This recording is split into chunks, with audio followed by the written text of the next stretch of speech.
What's going on, everybody? Guava. How y'all doing this morning? I wanted to do, before it get too hot, I know it's been crazy all week, and some of my videos been a little loud.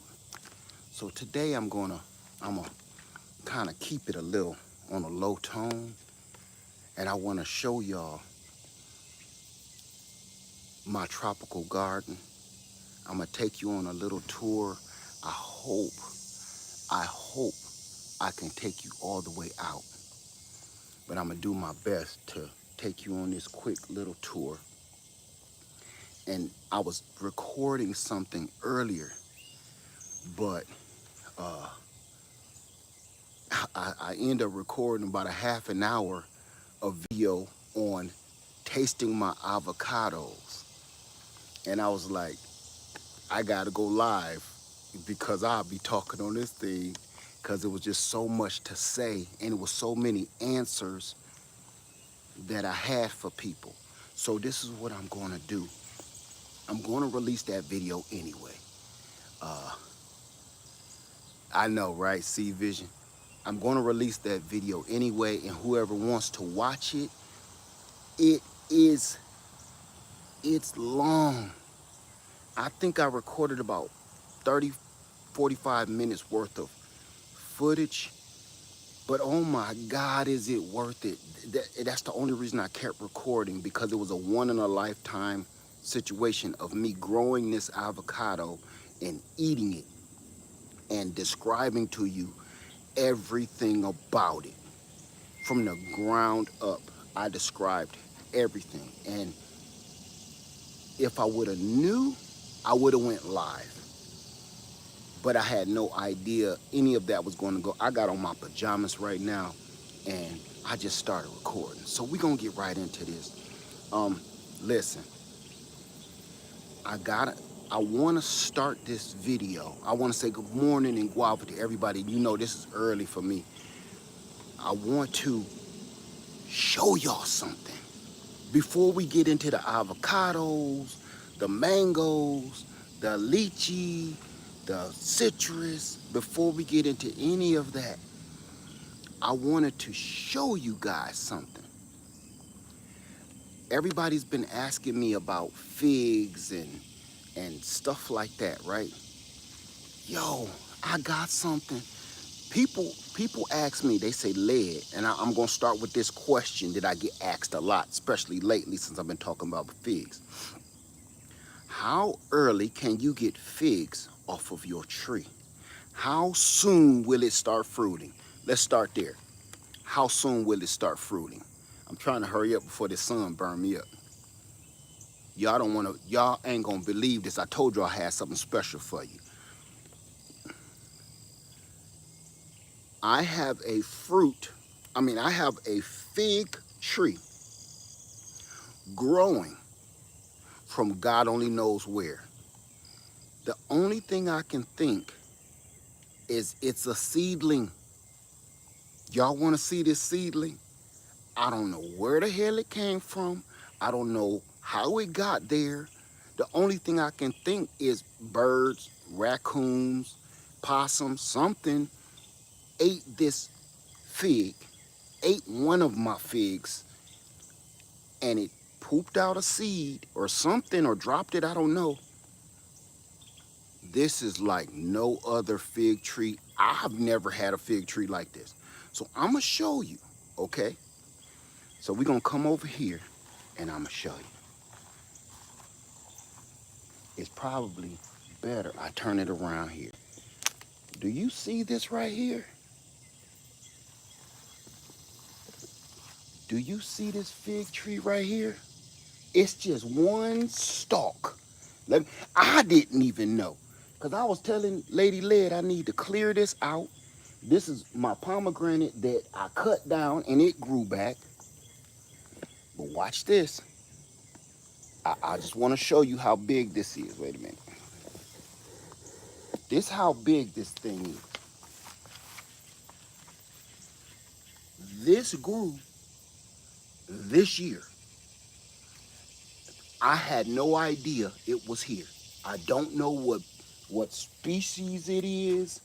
It's a new species. It's a new variety because it's coming from a seed. I don't recognize that leaf pattern, nothing. Does anybody, well, you won't be able to describe this because this is new. No fig I've ever had has that pattern. Now think about this. No fig I've ever owned has this pattern. None. I've had the black mission. I'm thinking of the dark figs. I've had the black mission. I've had the LSU gold, the LSU purple. I've had the Miss Figgy. I've had the oh, what's that one? Real fancy, expensive fig. I can't remember. I've had it so long ago. I've had the Chicago Hardy. I've had a lot of different figs. Never had this leaf pattern. This, I even had the Olympian fig. Nothing. Let me show you something. I'm gonna tell you how I know. And I'm gonna sit down here, and so I can show you for real, for real. I'm gonna sit down here for a minute so I can show you. This is gonna be an in-depth video. Okay. I want to show you how many fruit is on this one stem, all the way from the top to the bottom, everywhere. This is, I can't say it's the first year, but y'all see this is new growth. This whole thing is new, and it's just growing out of nowhere. Next to concrete. So here's the sweet thing. I told Lady Led about this maybe a few weeks back when we got back in town. I said, it's a fig tree growing out there. And I said, it's loaded with fruit. And in that period of time, it's grown another foot tall.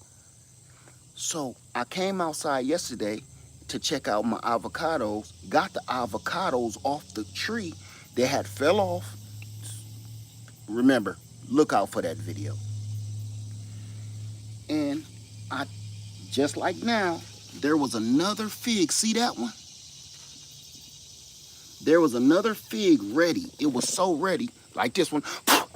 It had ants on it. Watch this. That thing was so ready that it had ants on it. So I looked inside it. This one ain't fully ready. I looked inside it and I'm like, I don't know what this could be coming from. See, this ain't as rich and dark purple as the one we ate yesterday. But this is a variety I've never had.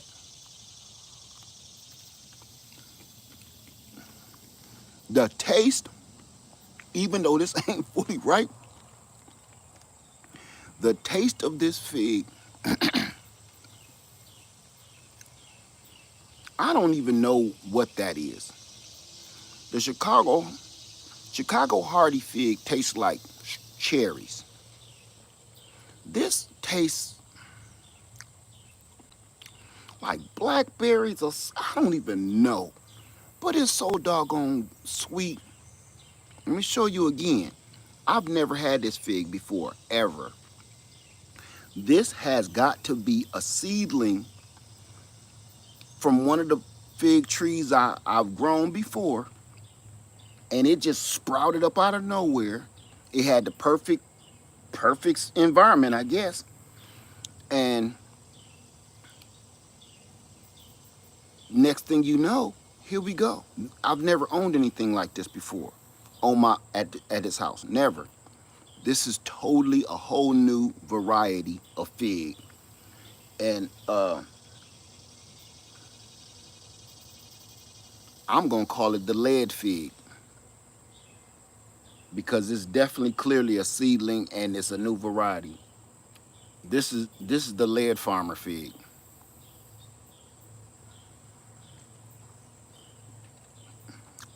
And that boy is crazy. I had to start this video out showing you that because this is what happens when everybody say, oh, you need your perfect garden. Your garden got to be so beautiful. It got to be so pristine. Everything has to be in order. Everything has to match. Everything has to be symmetrical. I'm about to choke on a fig. Everything has to be so pretty, perfect, and camera ready. Let me tell you something. When you got weeds in your garden, and sometimes you got a little mess in your garden, sometimes you let a couple places get overgrown. This is part of Lemon Lane. This is the beginning of Lemon Lane. And I've let Lemon Lane overgrow because it's poison ivy over there and I can't be dealing with that. So I pay to have that removed. So it's been overgrown for this year and it finally did this. This is a whole new variety of fig. I don't know what that is. That taste, that flavor. I'm gonna tell you how many fruit is on this tree.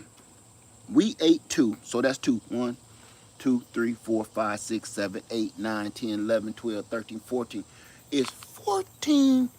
It was 16 figs on a fig branch that grew in one season. This thing grew almost 5 feet tall in one season. This was not here last year. This was not here in the wintertime that I know of. Because I cut this grass right here and it wasn't here.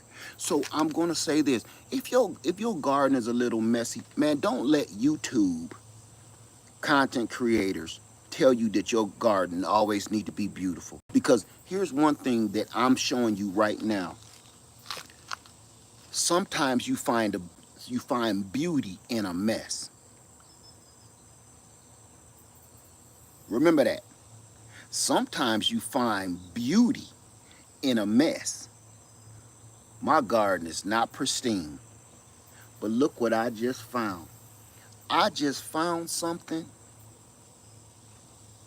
that who knows someday might make me rich, because the flavor of that fig being fully ripe,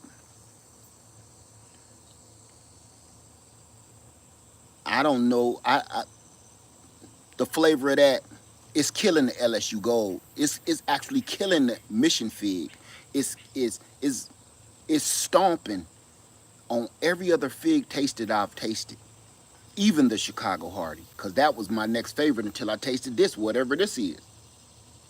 I'm gonna come up with a name for it for sure. And me and Lady Led was like, we gotta protect this at all costs. And then who knows, later down the line, I'll take cuttings off of it, and then I could sell them. I've never tasted anything like this. But I don't want to just stay on this fig tree. I just wanted people to know, when you ask, oh, you know something? When people was asking me how soon will they get fruit off of a fig tree, and I said I had them to show them something,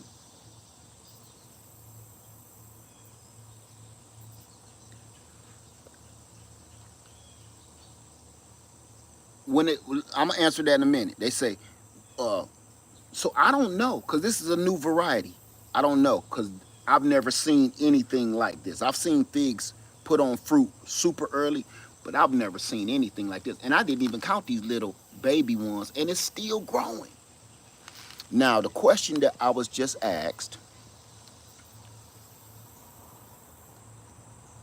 Quail says, quick question, when the fig is in its early stage like that, is it a good idea to take off all the fruit to encourage root development? Okay, usually yes. I'm dealing with something that I have no idea what's going on with this. I'm dealing with a new species. I'm dealing with a new variety. So clearly I don't know, because there's no reason on the planet Earth that this tree should still, look, it's still growing. You see that new growth? All of this is new growth. It's still growing. There's no reason this should have grown 5 feet off of a single stem in less than, let's just say, since wintertime. It ain't even been no whole year. There's no reason for this. So I can't judge on with this. On any other fruit tree, yes, it's a good idea to take the fruit off, but there's been many a times that I don't even bother. I just don't touch the fruit and let the tree do what it does. You know, because in the wild, nobody's out picking off fruit off of a tree. As a matter of fact, let's dig into that real quick. In the wild, say a tree nobody knows it's there is a fruit tree, right? Unbiased, hey unbiased, say, did you do anything to take care of this fig tree? I'm wondering what I can do to speed and boost up my brown turkey fig. You know what? I love the taste of brown turkey figs. I have never had any success with a brown turkey fig here in South Carolina, ever. I've had several. I want to say I probably had 6 brown turkey figs because you can find them anywhere. You can get them for $1. I've had them 5 feet tall. I've had them 1 feet tall. They just don't do well for me. The only time I've had them do well is in a container. And then when winter hit, they die. And our winters are super mild, right? And next thing you know, they're gone. They're dead. So I would love to help you on that, unbiased. But I'm going to tell you, them brown turkey figs, if I was you, and you deep down in the South, if I were you, I would try another variety. Them brown turkeys just don't do well. For me, they don't do well. And anybody I talk to, they don't do well for us Southerners. Them brown turkeys just don't hit. So if somebody has success with brown turkey figs, which I rarely hear from the Southerners, please let me know, because I have not heard anybody down here that's been successful with the brown turkey. Now, this is that. Again, you can find beauty in a mess. So let's move on. Any questions before we go over here to these avocados and stuff? No, it ain't my growing hand. It's just sometimes people do too much to their gardens. They touch too much. They water too much. they fertilize too much. They just won't leave stuff alone. This is what happens when you leave stuff alone sometimes. You know? So I really want to get on this tour and get going. We've been in here for like 20 minutes.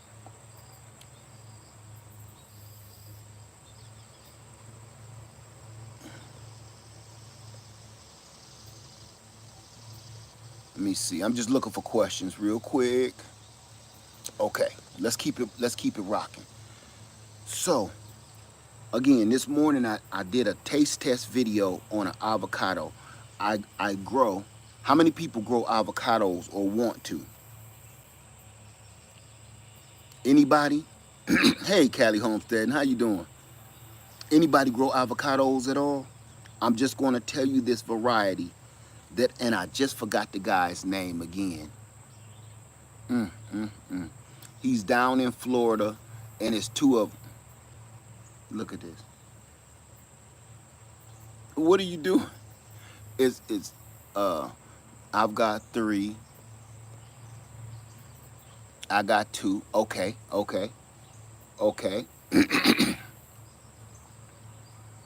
You want to grow avocados? Okay. If you are in a climate like 9B, I mean not 9B, I'm sorry, like 9A, 8B ish. If you're in a 9B, I'm sorry, let me start over. If you're in 8B, 9A, I'm going to tell you one that I grew for years and it was flawless. Mexicola Grande. I don't know what's going on with the weather, but it literally has shifted in our favor. South Georgia here, temperature is okay, but the soil is my issue. You can change that. If you got the right temperature in the climates, the soil can be changed. The soil can be dealt with. So I'm going to show you guys a few varieties that I have that are growing like crazy, like wildfire. All right. So this is for I only have one avocado tree that's really not supposed to be here. Okay, Sylvia says 9A, 9B. Okay, you good then. You don't gotta care. This is for us people that's like South Carolina, North Carolina, Georgia, 9A, 8B kind of thing going on. So let me see. So this is what we're gonna do. I'm gonna show you the varieties I got, and I got this list from two specialists.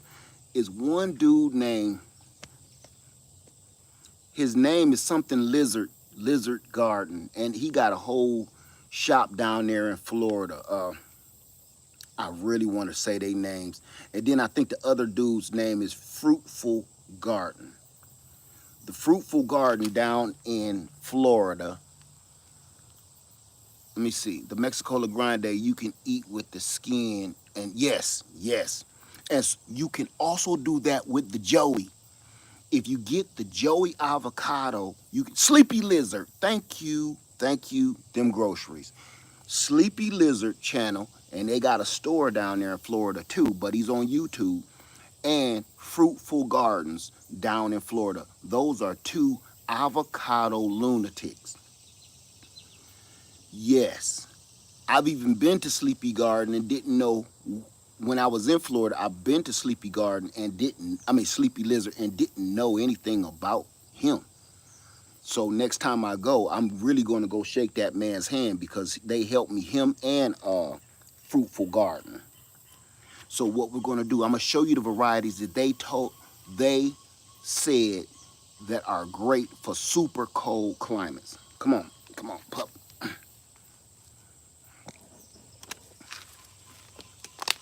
Okay, y'all ready? I'm going to show you what I got.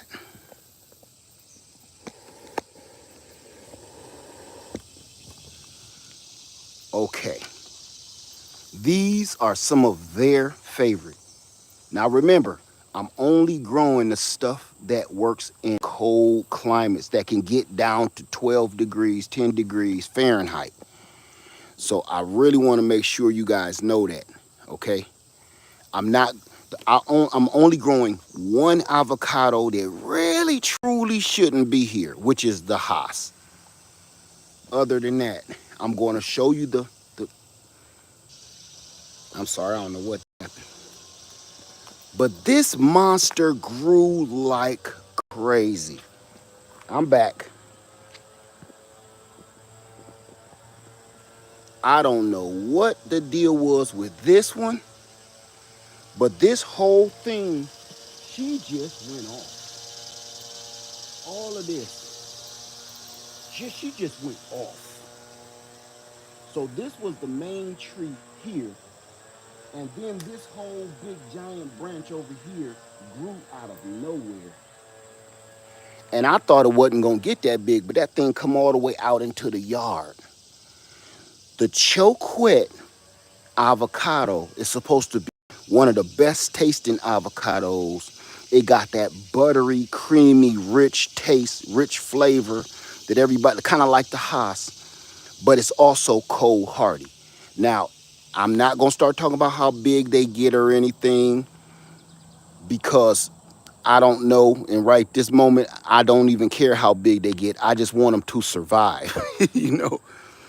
I just want them to survive. So that's major to me.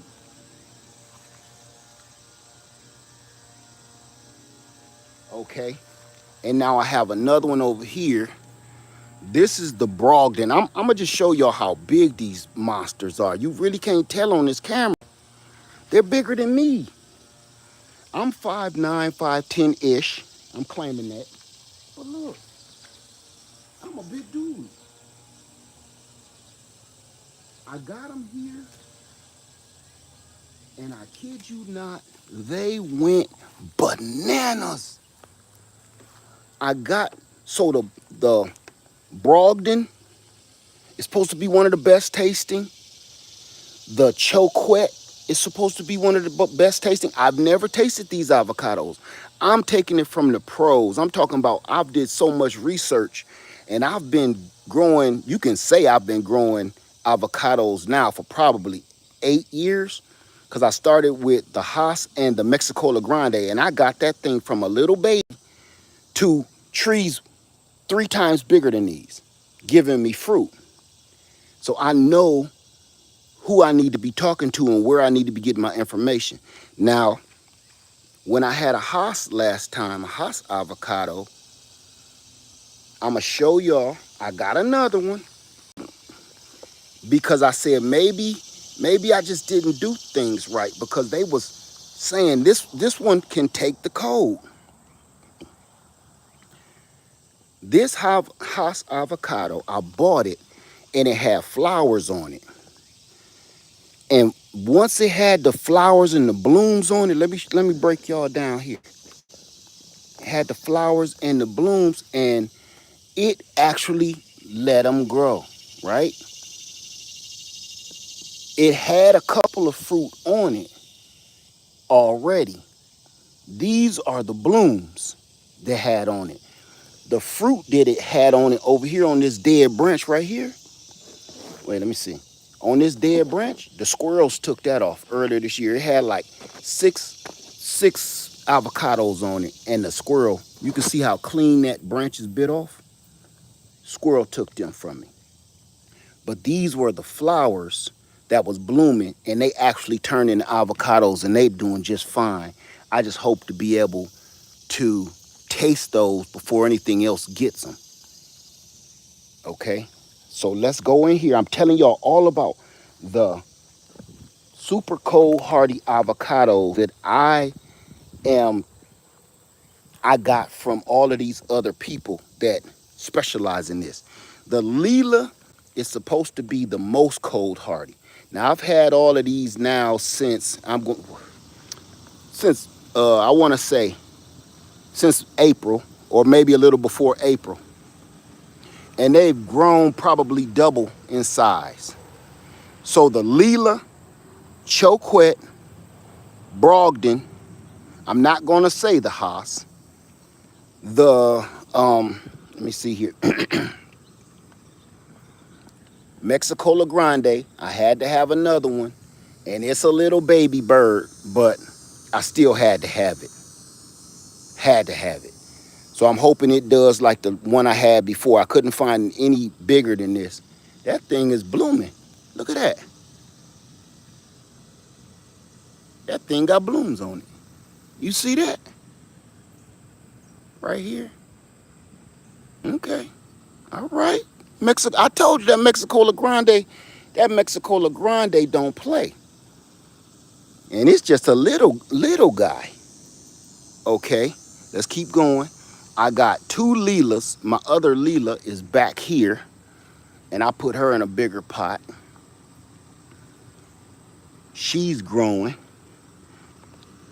I got the Joey. Now the Joey, this one is the one I got the avocado off of. When I purchased this tree, it was blooming. And it gave me 2 fruit. I don't know what happened to the other one. But today I tasted this fruit for the first time.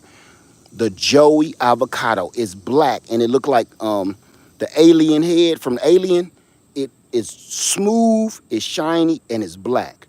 And when I tell you that thing is delicious, it's crazy delicious. I'm going to keep going, y'all. If you got any questions, I'm still looking. No, avocado ain't going to make it in 5A. I can guarantee you that. I had 2 Joeys. Let me see. A Fantastic. Okay, remember these names, y'all. The Fantastic avocado. Look at that. That thing done grew. All of this is new growth.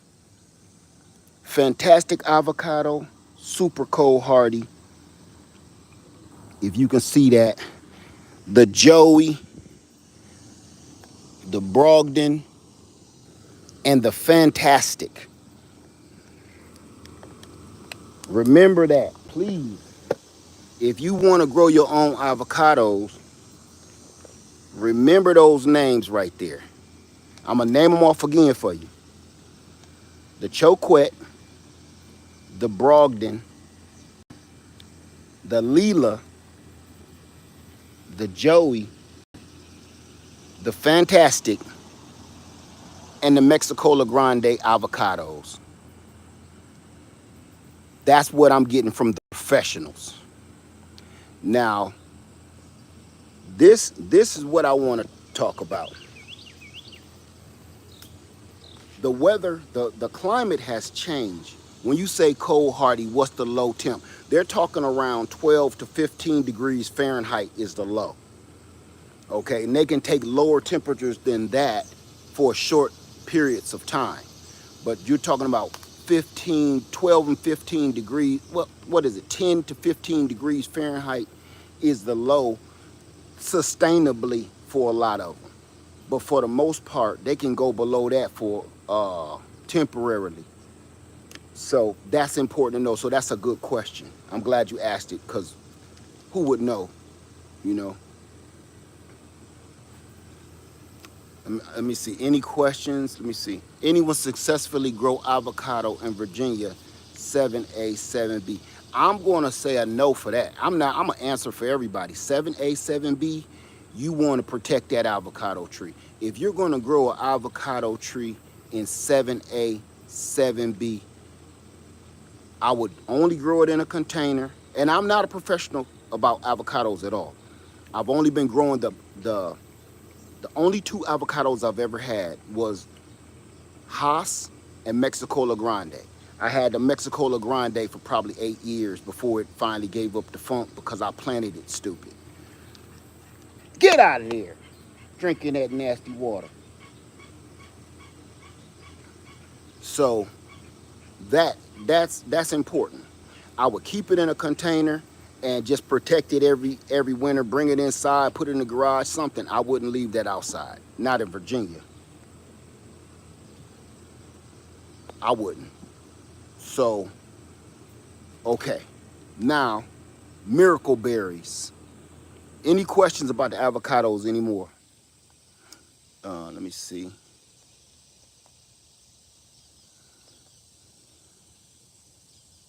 Creamy, nutty flavor. It's my favorite. The Forte avocado. I've heard that, and that's what the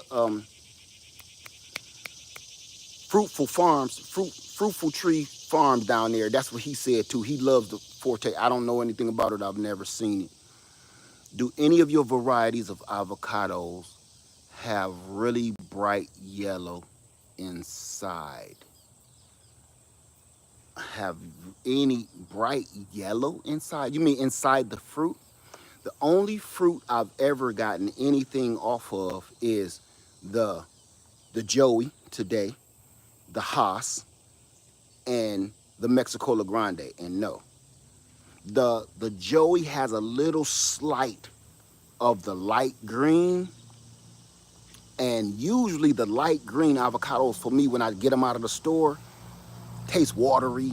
You know, ooh, I left that out of my video. Nothing about, come here, there's a wasp over there. Nothing about that fruit was watery. I forgot to say that. It was buttery. That Joey avocado was so buttery and creamy. I do not like watery avocados, period. Just period. That Joey avocado was oily. I didn't say that earlier, so I'm saying it now. It was oily. It was buttery. I sprinkled a little salt on it and it tasted like cream, just pure, just rich cream. And if anybody wondering why am I talking about avocados so much, because I didn't know anything about avocados, but back when I was a nurse, one of my friends introduced me to avocados, eat them. I've always known about them, never ate them. And she let me taste one, blew my mind. So when Lady Led got on her health journey, Lady Led loves avocados. I never cared about them. Then I started eating them from her, plain and raw, you know. And it made me want to grow avocados, and that's why I started growing them. Now with Lady Led, I got all these avocado trees because she loves avocados so much. And I grow everything except avocados. And I said, if I'm going to pamper a tree, I'm going to pamper a tree for my baby. If she want an avocado, I'm going to make it work. You know, she love avocados that much. And every time she go get some avocados, that dollar a piece for an avocado come out of my pocket. So I was like, if I can make that money stop coming out of my pocket, I'm going to do everything I can in my power to try to grow them avocados right here. So that's what I'm working on. I got some avocados at Freedom Acres, and I got some avocados here. Everything you see here, I got at Freedom Acres. Pecans, pomegranates, peaches, plums, nectarines, apples, jujubes, figs, miracle berries. Everything you see here, persimmons, everything you see I got here, I've planted at Freedom Acres. Okay, any other questions about the avocados? Do you use a special potting mix for the avocados? You ain't gonna believe this. The potting mix, when I repotted all these in these big containers, uh, have you ran across a long neck avocado? No, I don't know what variety, because I don't know what that is. I'm gonna show you what I've put in my pots, and now that I think about it, that might be why all my trees is growing like crazy. You want to see what I use? How many people want to see what I use? Please tell me, how many people want to see what soil mixture I use to make these trees grow like this? Because all this new growth, look behind me, all this new growth, all it is, you see them red tips? I've only had some of these since April, and some of them just fairly recently, a couple months ago. Okay, I'm gonna tear you up, and I'm gonna tell you right now, you ain't gonna wanna do it. That's why I don't be showing people, because you, what I always say, you ain't gonna wanna do it. You ain't gonna wanna do it. It's nothing that you can go by. This is it. You see this? I don't know if y'all can see that down here. Matter of fact, I'm gonna make it a little easier for you. Hold on.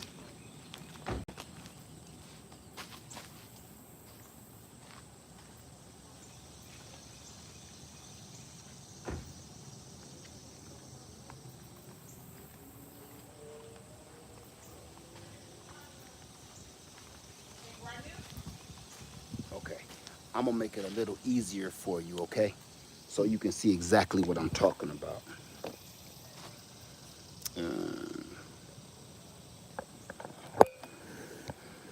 Okay. You see my lemon mint right here? That's just growing. God, that smells good. Look down here.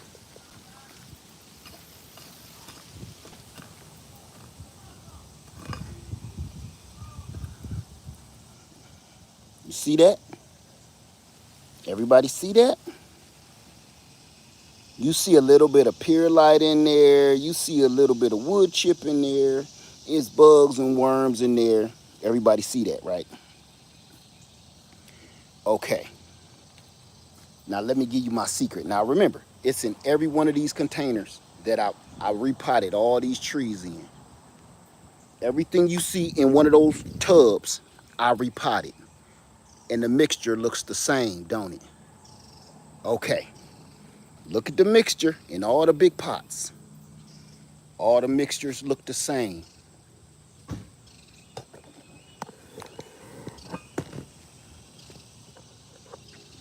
Okay. Where we are standing right here was where my chicken coop was. Thank you, Quails. You know what I was about to say. Didn't mean that to happen. This is where my chicken coop used to be. All I did was scrape it up. You can see all the area back here.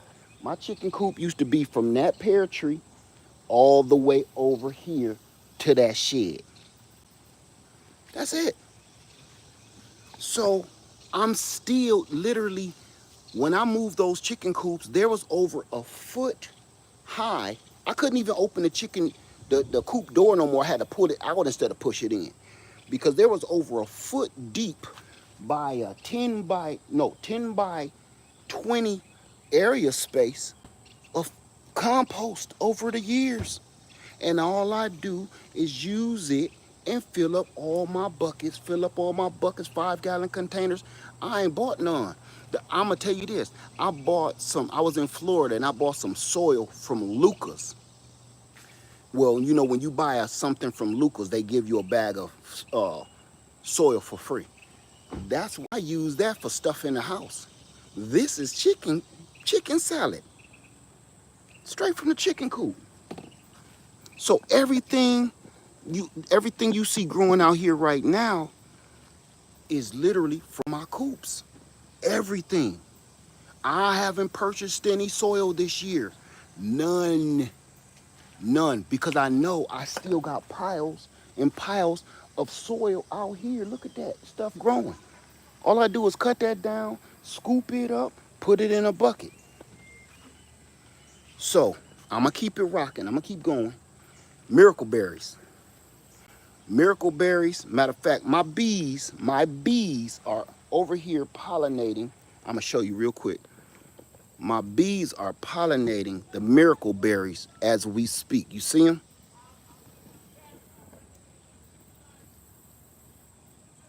The bees, where they go, all the miracle berry flowers, those little white things is the flowers. And the bees are pollinating the miracle berries so I can get some berries. So I got 1, 2, 4, 5. I got 8 miracle berry plants. What is a miracle berry? Never heard of it. Oh my God. The miracle berry, the fruit is great for people with diabetes, or if you're just trying to cut your sugar intake. The fruit itself makes sour things taste sweet. My friends, oh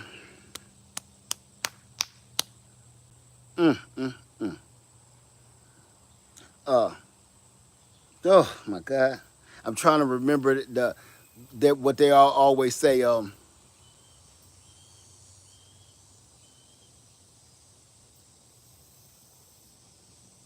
Oh my God, I can't remember their saying. They, Marie got me to taste one of these for the first time, and when I tell you, I was blown away. Black's Tropical Homestead. Thank you, Backyard Farming. It's been early. Black's Tropical Homestead. If y'all been watching me for a while, you know when I go out to Black's Tropical Homestead, she let me taste a miracle berry. Me and Lady Led. Miracle berry tree down here in South Florida. I haven't been able to find them. They are hard to find. Yeah, Sherry. I said Marie, didn't I? I'm thinking of Homestead Heart. You know it's early for me. Sherry let me taste that miracle berry. And then she gave me a lemon. Identical to lemonade. She gave me a freshly cut lemon. You squeeze that lemon in your mouth and you bearing down, you getting ready to taste it. Lemonade. You literally can eat the rind of the lemon and it tastes like lemon candy. I can't make this up. Then she gave me a pickle, like a dill pickle. Ate the dill pickle and it tasted like a sweet gherkin. So the fruit, the berry itself makes everything sour taste sweet. Not bitter. It doesn't work on bitter things that I can see of so far, because I tried it on coffee. It didn't work. But sour, like lemons, like pickles, sour, whatever is sour, it's gonna make it taste sweet. So what that does is it curbs your appetite and it helps you not crave so much sweet stuff, because you can use that berry to make something sweet that's really not, that you crave. Okay, where can you get that? It's hard to find. You're gonna have to You really gonna have to go looking hard for that one. I'm not gonna lie. Uh, I can't say where I found it from. I really would love to tell you. Oh, I got it. I got it. Let me tell y'all this. Yes, it really does work, Ant 4 barbecue. I can tell you where to get it, but here's the problem. When you find a miracle berry fruit, they're almost $100 for a little.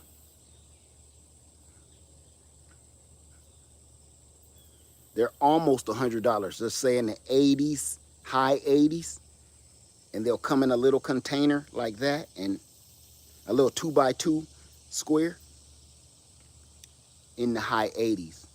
And there's nobody out there cheaper than that, and it's Logis. Have you ever heard of Logis? I'm sure you've seen their advertisements and their, uh, yes, thank you for saying that, Michelle. They are well worth it, even though they're $100. Once you have the experience, you'll be with. Say, I seen them online for 119, and that's what is that one place that got them for $120? Grow, grow organically or something like that. I forget the name of that. Theirs is like 120, maybe 100 and up. But if you get them from Logis, if they're still this price, they're around $89 ish.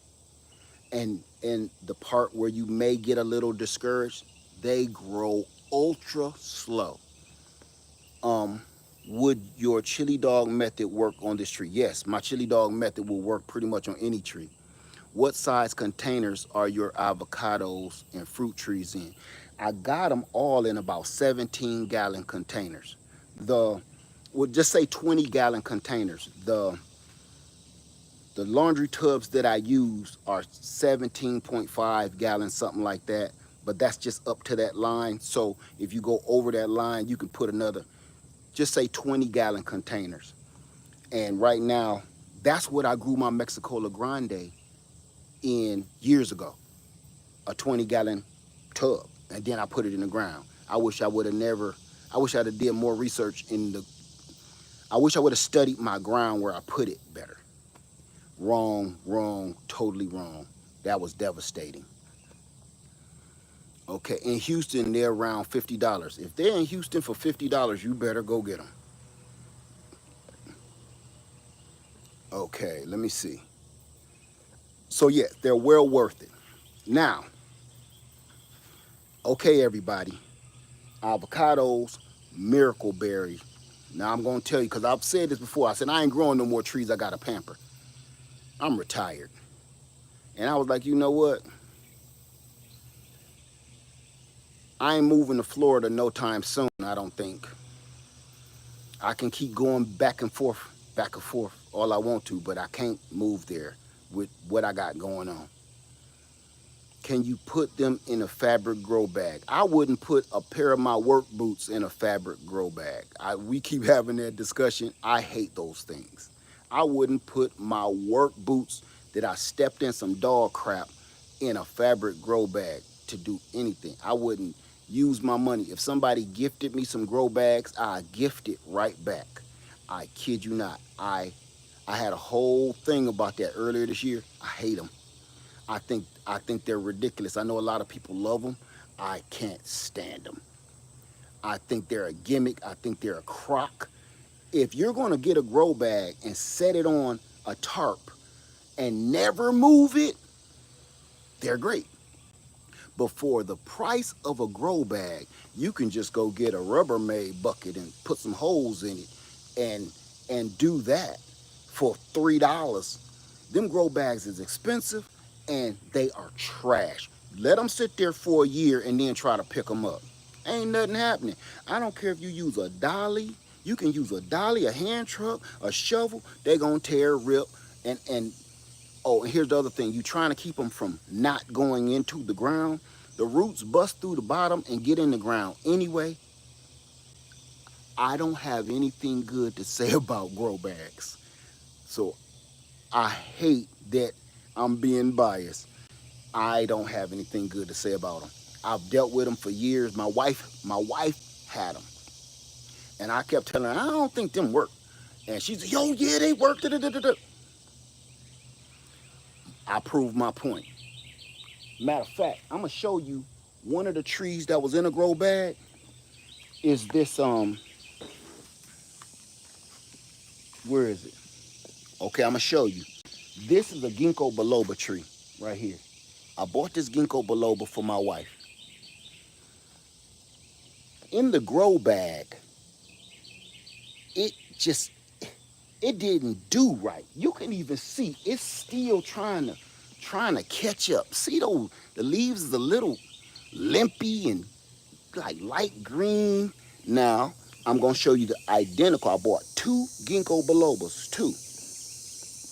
Look at how lush this one is. This has always been in this container. Lush, green, vibrant leaves is nice and sticking up and heading to the sun. This one is all like, man, I sure am tired, boss. Grow bags, whack to me.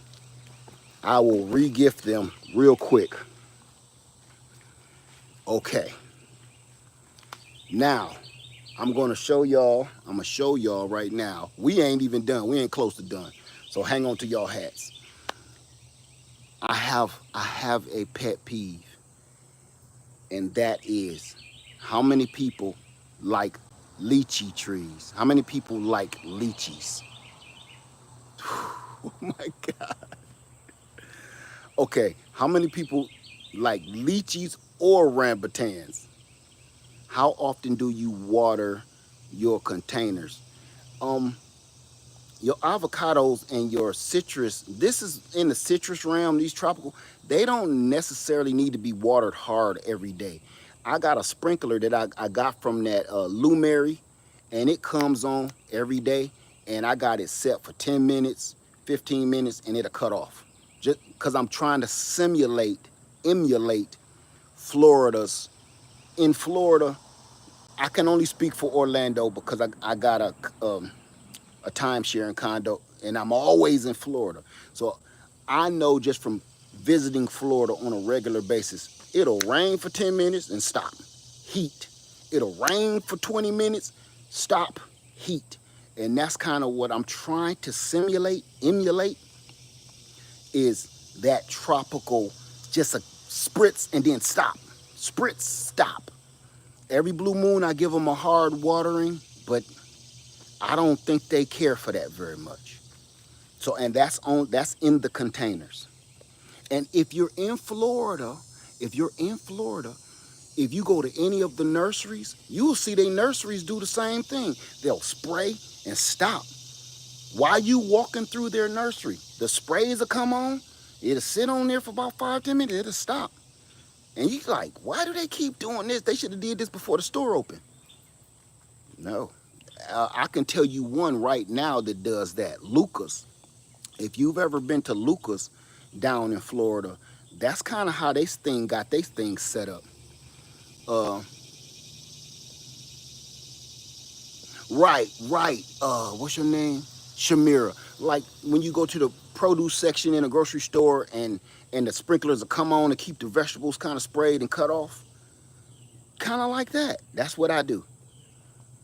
So if you like lychees or you like rambutans, let me tell you something. Don't show me no lychee. Don't show me no rambutan. Don't show me one. Right, Sylvia, kind of creating extra humidity, even though it's humid. It's not hot here right now. It's just humid. How long do you let them grow in containers? Me, indefinitely.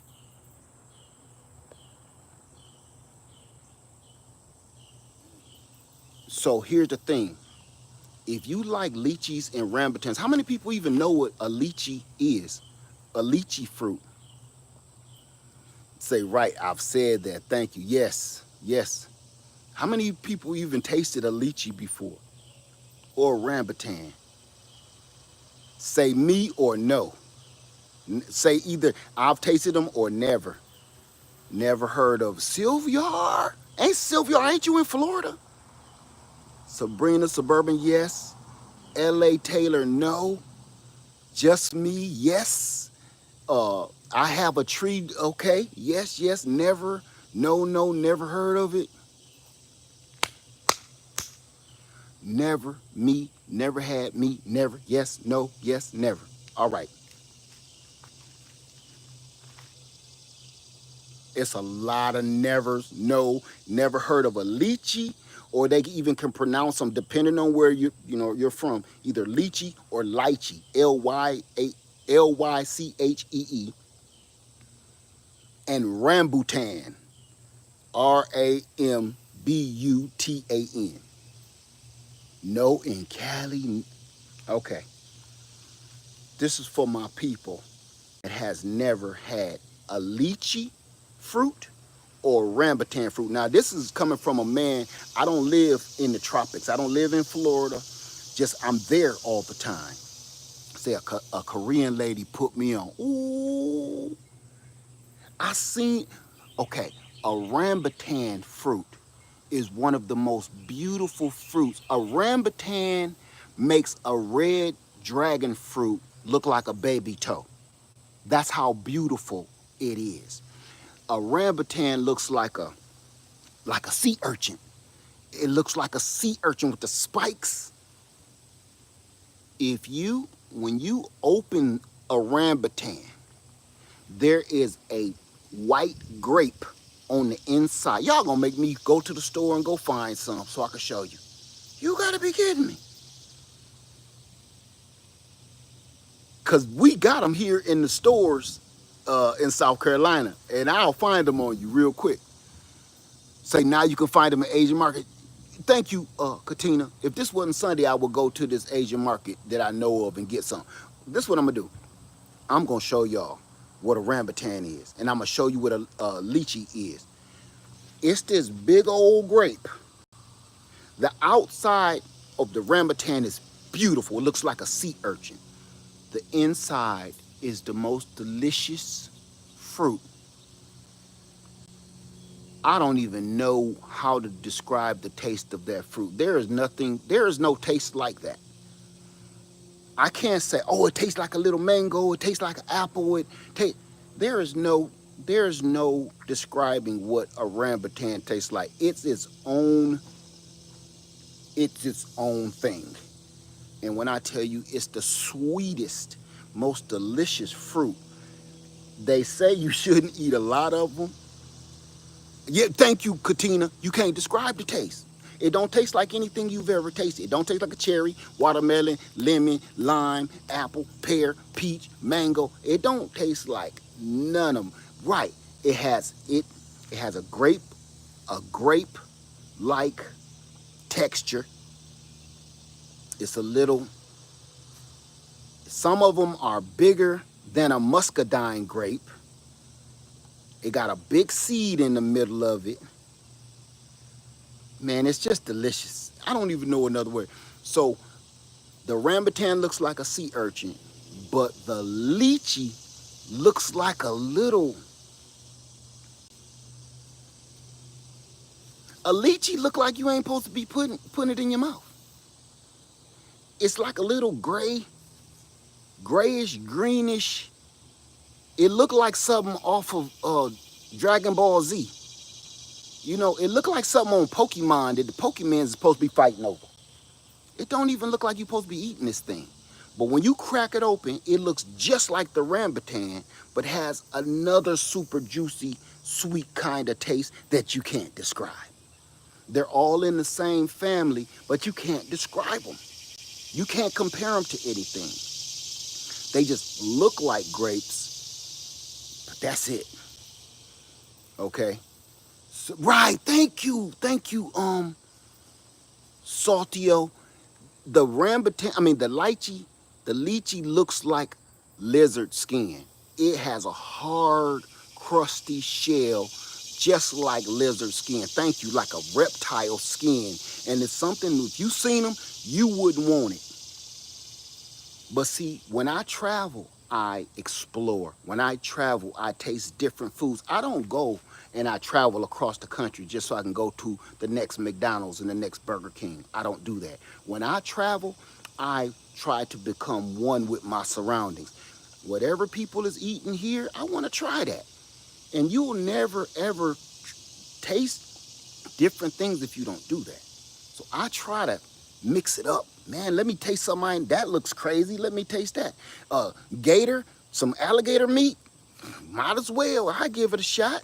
Tastes like chicken. You know, that's me. I've eaten fish and seafood and all kind of stuff that I would never eat if I just stayed here. When I leave and go somewhere else, man, I like to be adventurous and explore and experience new things. Say exactly, it looks weird but tastes good, and that's why people sleep on them. So I got 3 lychee trees right here, and I didn't think they'd grow. Now listen, I'm gonna tell y'all this. I'm gonna show you. I've I've tried to grow lychee before years ago. I'm gonna say about 4 or 5 years ago, and they never ever grew. They just was little twigs, and they just slowly died. I did I gotta be honest, I did neglect them, but they just never did anything. When I bought this tree, it was down here, and now look at it, thriving, huge new growth everywhere, and the same for these. New growth everywhere, just growing at a rapid pace. Now, these cannot take low temperatures. I just wanted them so bad. So I'm gonna be bringing these in the house. Now we can keep on moving. I got my lychees. Now here's my mango. This is my only mango. And I did something wrong. This is my Num Doc My mango. This is one of the most cold hardy mangoes right here. And you see how bad it looked? I'm gonna have to go down there and talk to Orlando Gardner about this guy. I mess around and I picked this up from a nursery. And they gave me packets. I'm gonna show y'all why I don't like using. Yeah, the Logan fruit is the same as the lychee and the rambutan. Thank you for that. Who said that? JC. Thank you. Thank you. I'm gonna tell y'all something. You don't always listen to some of these folks. I got this Nam Doc Mai, and they said add this fertilizer in here. That they gave it to me for free, and they said you add this, and it's gonna take off. The tree was already. The tree used to be way up here, right? And you see where I had to cut it off because it was dying like it is here. See the leaves burnt? See the leaves burning? This is new growth now down below because the top just kind of died off. I'm gonna show you right here. This is why I don't like using nothing but organic fertilizer. I don't know much about mangoes. I've grown them, but I'm not a professional. So I was taking advice from these people. You see them little beans in there? You see them little fertilizer beans? They gave me a packet and said, just put that in your soil when you repot it. And I put that packet of beans, them little fertilizer beans in there, and the tree went nuts. The tree has done nothing but damn near die since I did that. When I first did it, it had new growth and was looking beautiful. I put them doggone beans in there, and it was some kind of fertilizer. They said it was organic, but I think it was organically bullish. So that's what you get. And let me show you this. I got my ruby red grapefruit. I let that die years ago, and I had to get me another one. But I got some grapefruits growing now. We back on track. I got my pomelos. I got me quite a few of those because I love them. I love the taste of them bad boys. I don't know which one I like more, pomelos or grapefruits. If a grapefruit is really sweet, like the ruby red or the ruby ray, I'm down. But if not, them pomelos, they hit because they ain't got that acidic stuff to burn your guts up. So I got my lemon guava, and I got my olives. I've had these olives. I had to bring these back from Freedom Acres because something was messing with them. I think deer was eating them. And when I brought them back here, they went nuts. I got my dragon fruit again. I always said I'd never get no more dragon fruit, but I said, why not? Lady Led wanted dragon fruit. That's the only reason I really got them. I said, baby, you can't do nothing with no dragon fruit. I used to grow them. I used to get fruit, but I know how difficult it is when it's time to bring them in. So I stopped growing them. I'm going to say I did that probably 8 years ago, 10 years ago. I got videos of it too. I just stopped doing it. But she wanted it. Hey, if my baby says she wants some dragon fruit, I'm going to get you some dragon fruit. So there's that. Now we're going to move on to the real McCoy out here. That's my tropical garden. This is my Pakistan mulberry going crazy. I brought it back from Freedom Acres because something was trying to eat it. Look, I'm going to say a deer did this and broke that whole thing off and pushed it over. That's why it's still linked over like that. But since it's been here, been growing like crazy. Yeah, dragon fruit. So this is my tropical, this is my new tropical garden. I'm going to back up so you can see it. This is my new tropical garden. And the reason I put it here, because there used to be a greenhouse here on this pad. I put that tarp down, put a greenhouse on it, and we since got rid of the greenhouse, but I never took the pad up. Matter of fact, on top of this pad was the chicken coop. So I said I want to keep that down there, and I'm going to put all my tropicals here. And the reason I did that is because it'll be easier to protect, because I got a tree line back there. I got the shed here. I got the sun over top all day.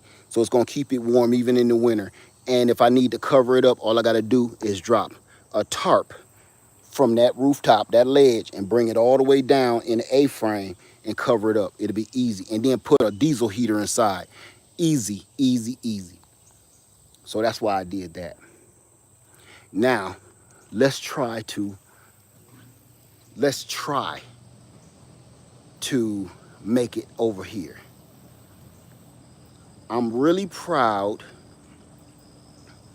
of my pecans. I have to stop and break down and show y'all how tiny this pecan tree. I'm gonna show you right now. I'm gonna show you on another tree. Let me show you. I'm gonna show you real quick.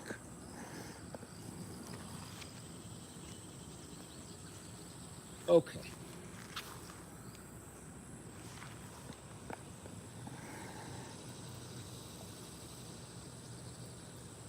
Okay, let me show you this. You see this tree? See how small that is? I want you to make sure you can see it. See that? It's the reason I'm showing you this.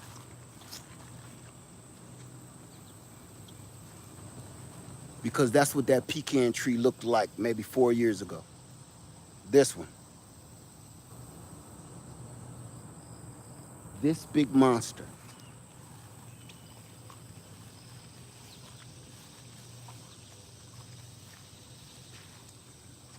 This pecan is fruiting and giving us nuts right now. And I've had this tree, I've had it in the ground probably for 4 years. I've had the tree for probably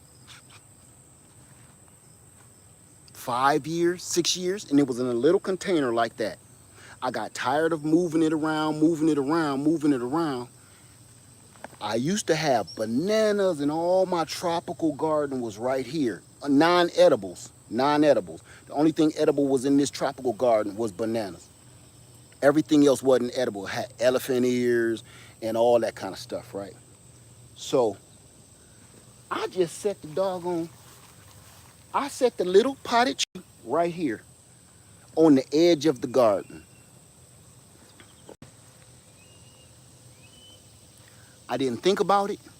I didn't care about it because I got other pecan trees growing. Didn't think twice about it. Matter of fact, I'm going to show you something that's true. It outgrew the pecan tree that I actually meant to plant. I sat this little sucker here, and the tropical garden itself kind of overlapped it. Like, I forgot about the dang on tree. So every winter, the tropical garden dies back. The elephant ears, the bananas, they melt down and die back. The only thing stood tall over the winter was this pecan tree, this little pecan tree. I got tons of videos that if I show you how little it was, you can be like, oh my God.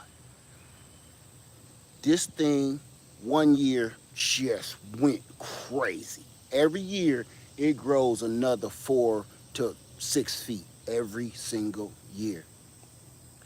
And it's been giving me nuts. I still have its very first little nut. When it was about 2 feet tall, it produced a nut.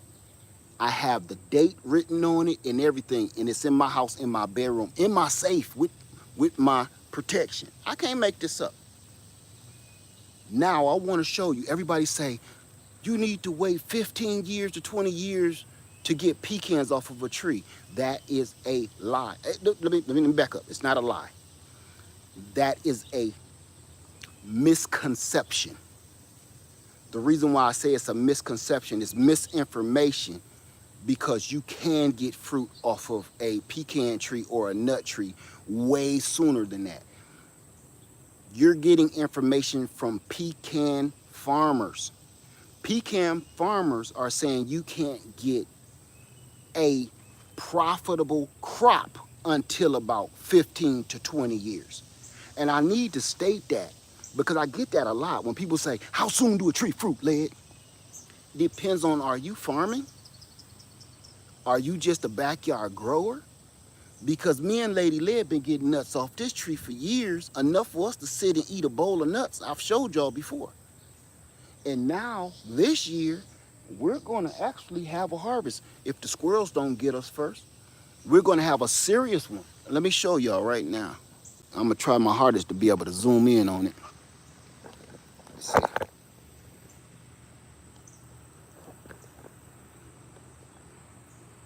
Let me see.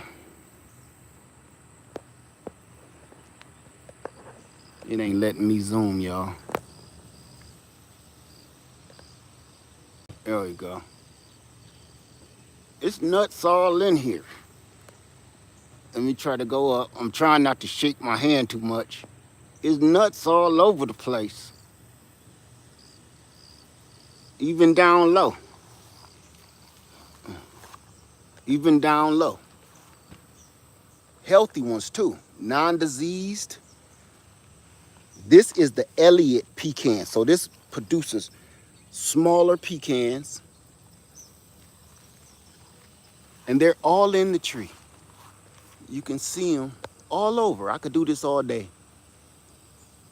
And this only been about 4 years. Now, if I'm talking about selling pecans, yeah, I would give it 10, 15 years. You can see all them nuts right there. And I could do that all day.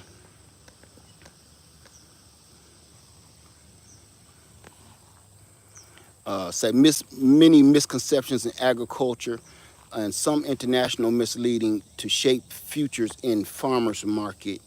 Right, and you know something else? What it also does is gives people permission to overprice.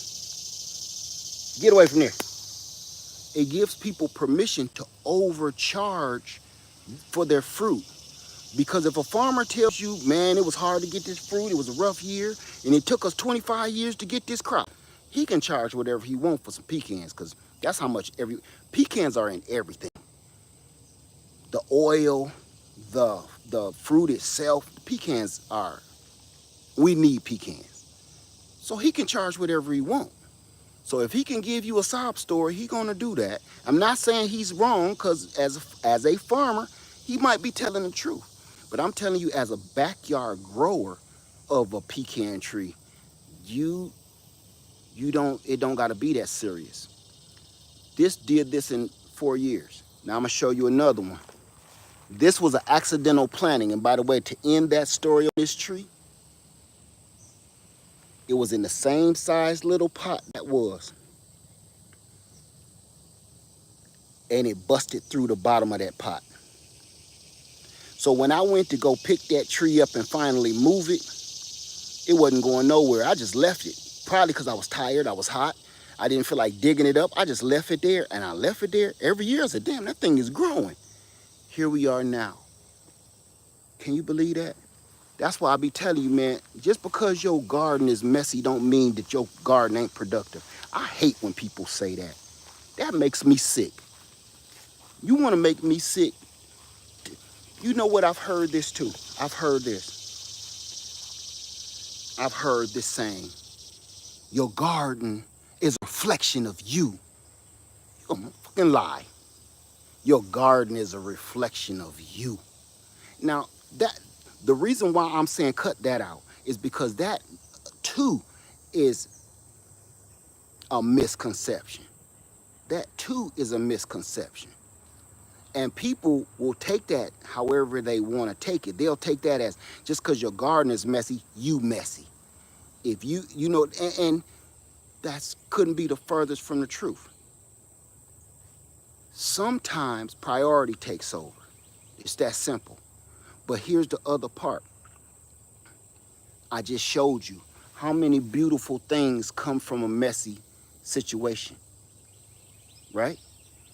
Beauty can be grown in the middle of chaos if you let it nurture itself. Sometimes you, in a way, I guess you can even say this. Sometimes you gotta let the mess in your life just kind of heal over. It's gonna fix itself. It's gonna fix itself. But you can't keep tampering with certain things all the time. You can't fix everything all the time. Sometimes you gotta let nature take its course, and that's what happens. In a mess, sometimes you gotta let nature take its course, and it will do wonders. It'll do the job way better than you could ever do. I'm living proof of that. So, for instance, I planted this pecan tree on purpose. I'm gonna show you, and it's loaded full of nuts. This is the desirable pecan tree. Let me show you. This is a tree I planted, loaded full of nuts. Let me see if I can zoom in on any of them. And it looked like they got, let me see, tons of nuts. There you go. I could do this all day. Let me bring it in. I don't feed these nuts or anything, and I should. So it's loaded. It's super loaded. And it looked like it got some kind of mold or scab on it or something. But that's okay, because every year it looked like this, and they be good to us. So every year, this desirable pecan is loaded full of fruit. Every year. Even the kind I be grafting off of it. I air layer branches off of this tree and have done it for years. And I've let y'all see that. I'm gonna keep it pushing, because I got more pecans. I got one right here, one pecan here, and that little guy right there. Any questions so far?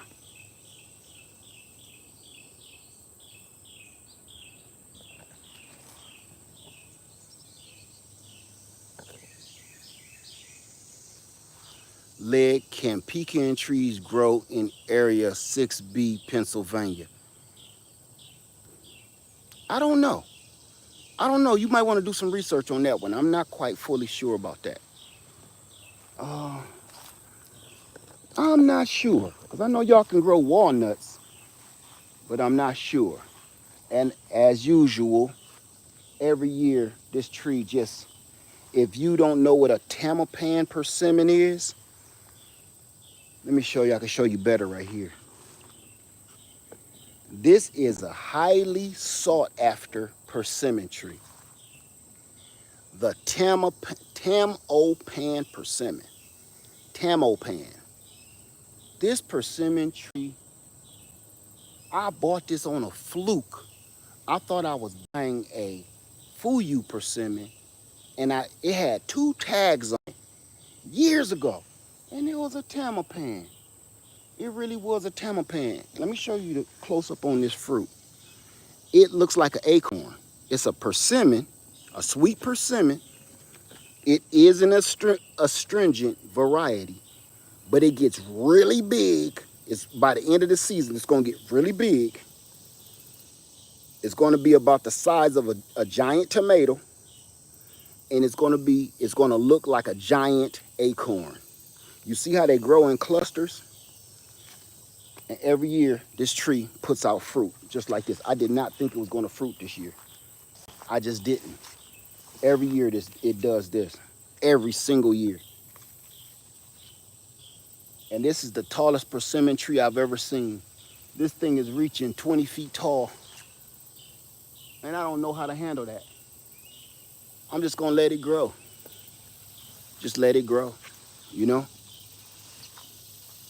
But the Tamapan persimmon, if you don't have one, I'm gonna let you know it's astringent, so you gotta let this get fully ripe before you try to eat it.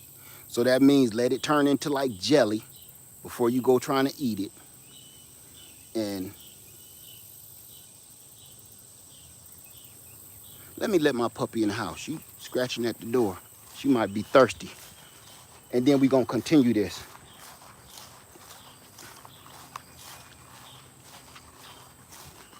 Do I have any questions? She hot. Little dogs get hot. I'm just finding this stuff out from. Come on. Going on in. Yeah, she couldn't wait to go in the house. Go ahead. She couldn't wait to go. Okay. Any questions so far?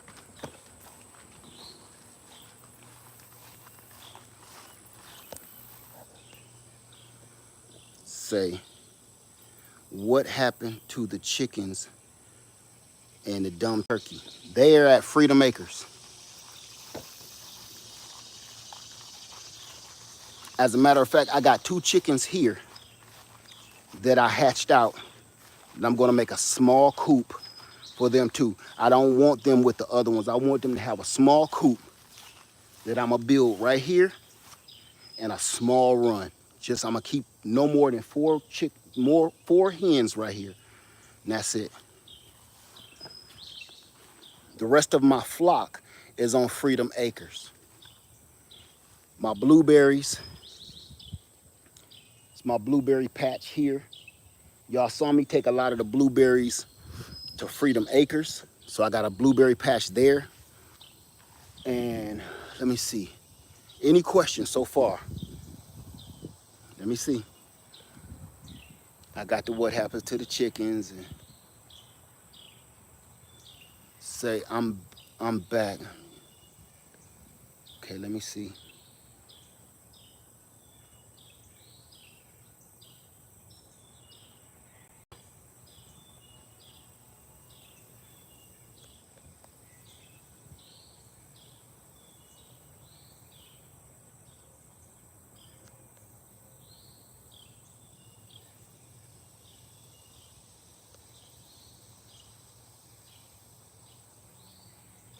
Okay, I'm gonna keep going.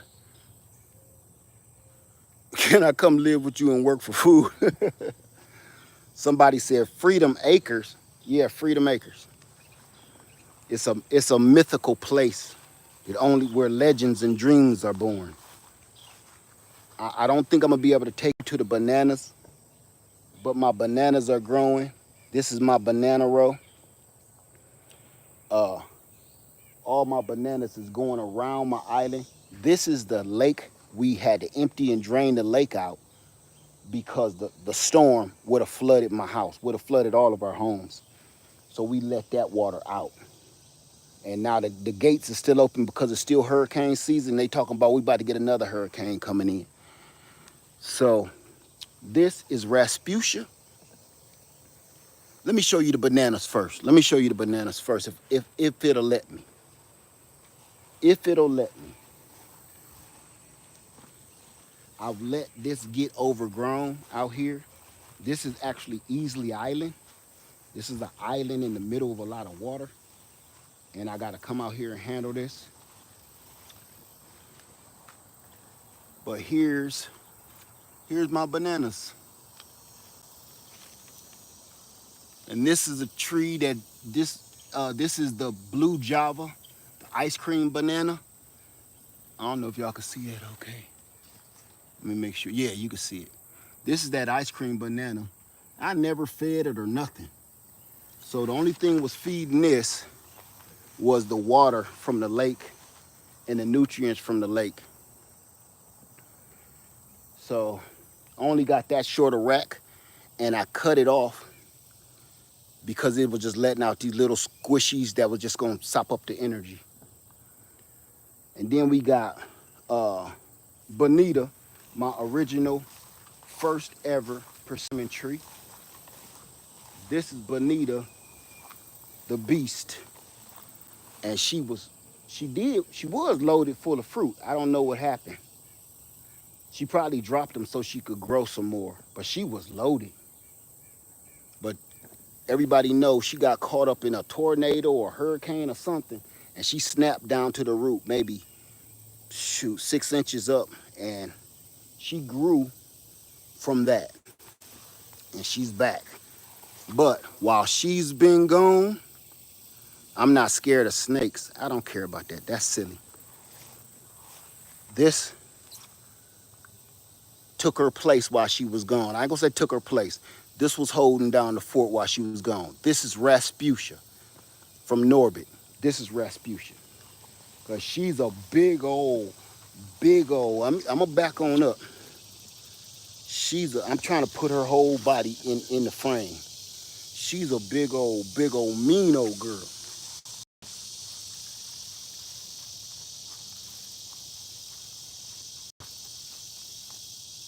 Yeah.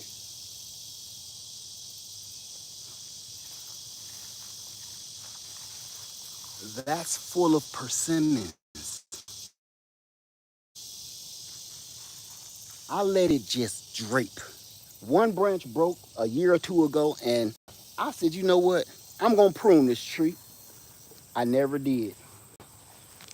And now it's like a monster. She's a monster.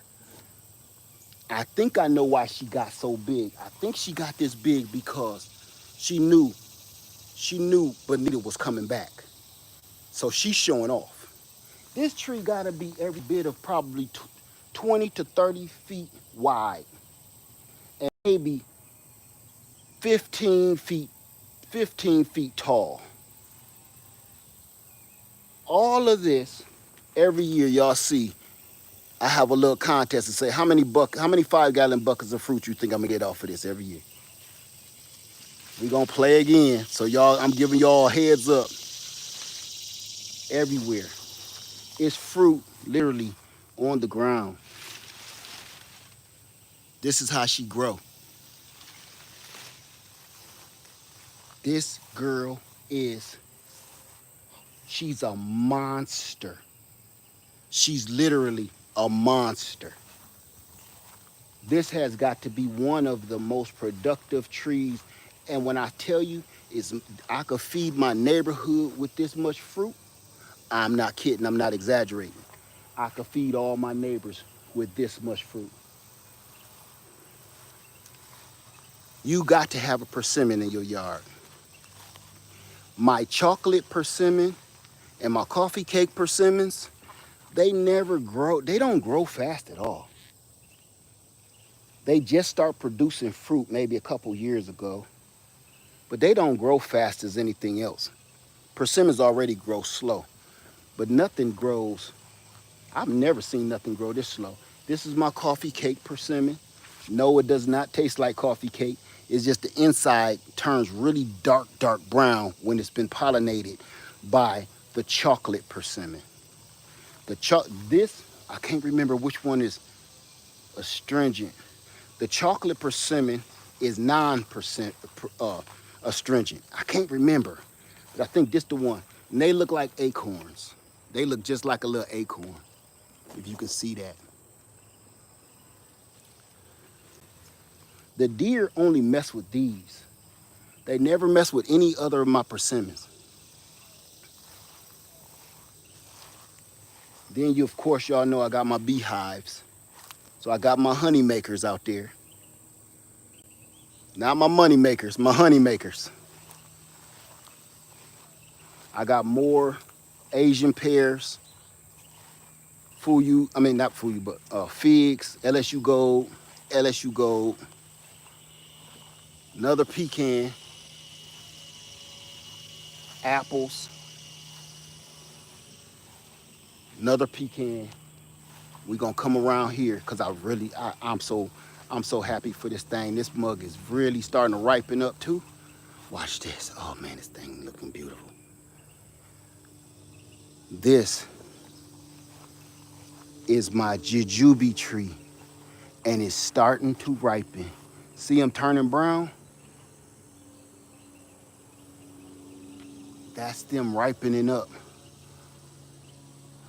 My trees have never been loaded like this.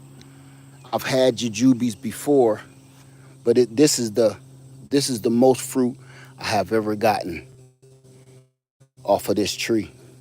I got this tree bare root from Willis Nursery. Came in the mail. I got it. It was like 4 feet tall. And now it's just draping with fruit. So I got the Lee and the Lang. The fruit I'm showing you now is the Lee and the Lang. The Lang usually is the one that produced the most. But that's the Lang, shaped like a little pear. And the Lee is shaped like a little apple. So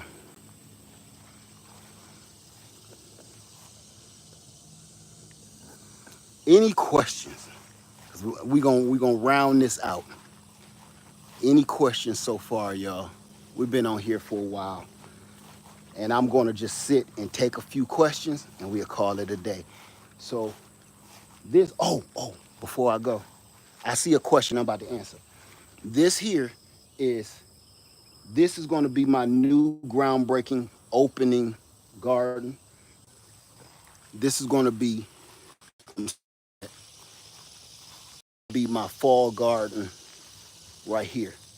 I'm no longer putting my garden here at this house or here at this house. It will only be on my porch in containers and right here in the tropical. Because I got enough stuff going on at Freedom Acres where I don't need a big giant garden here, but it'd be foolish of me. Hold on, let me get my girl because I know she's freaking out.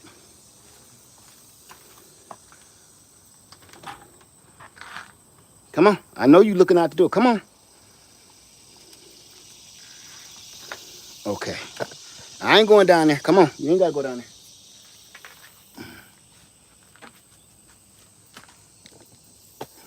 Okay, all right.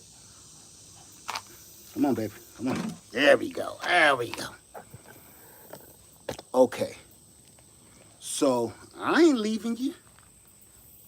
So the reason I'm keeping a garden here, a small garden, because if something happens while I'm here and I can't get to Freedom Acres at all or soon, I want to be able to have food here at all time.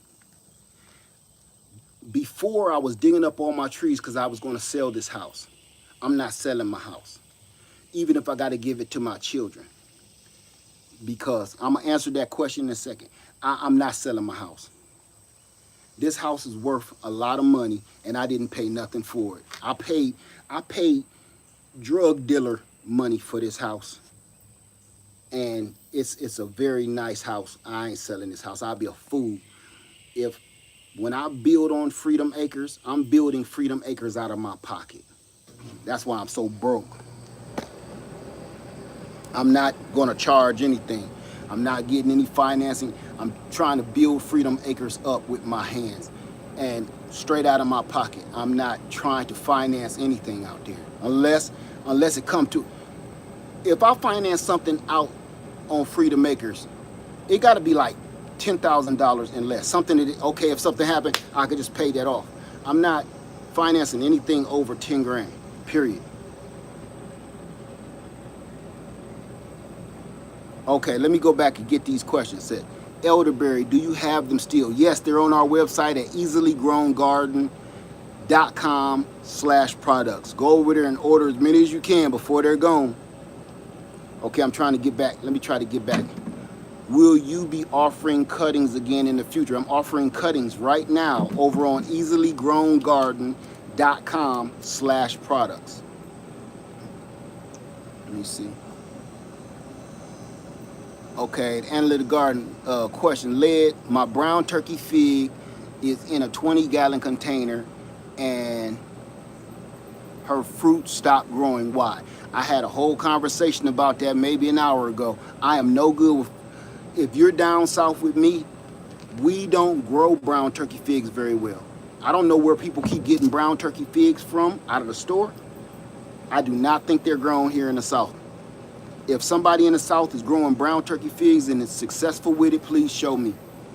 Because nobody I know from the south is successful with a brown turkey fig. I stopped growing them a couple years back. I stopped trying to grow them a couple years back because they just waste my time, waste my energy. So I can't answer you with that one. Okay, Queen says, can I get a cutting of your persimmon, Rasputia chocolate pear? Well, some of this stuff I'm not giving cuttings for. Some of this stuff, the reason why I don't do cuttings on all of my trees, because my trees are still growing. And if I put that stuff online and cut them down to and whittle them down just to make money, I wouldn't have anything. And I would also be jeopardizing the health of my trees. So that's why I don't put all of my trees online and sell the cuttings, because I can't. You know, I'll be killing myself for money, and that's ridiculous. Does the ice cream banana taste different than regular bananas?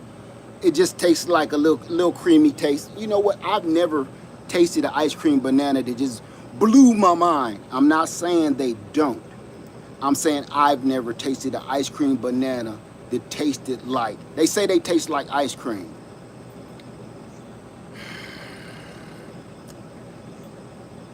They got a creamy taste to them, what I've had. But ice cream, vanilla ice cream, straight up, I've never experienced it like that. I've had one taste creamy, but not to the point I'm like, oh my God, I'd rather eat this than a bowl of vanilla Ben and Jerry's. I ain't gonna say that.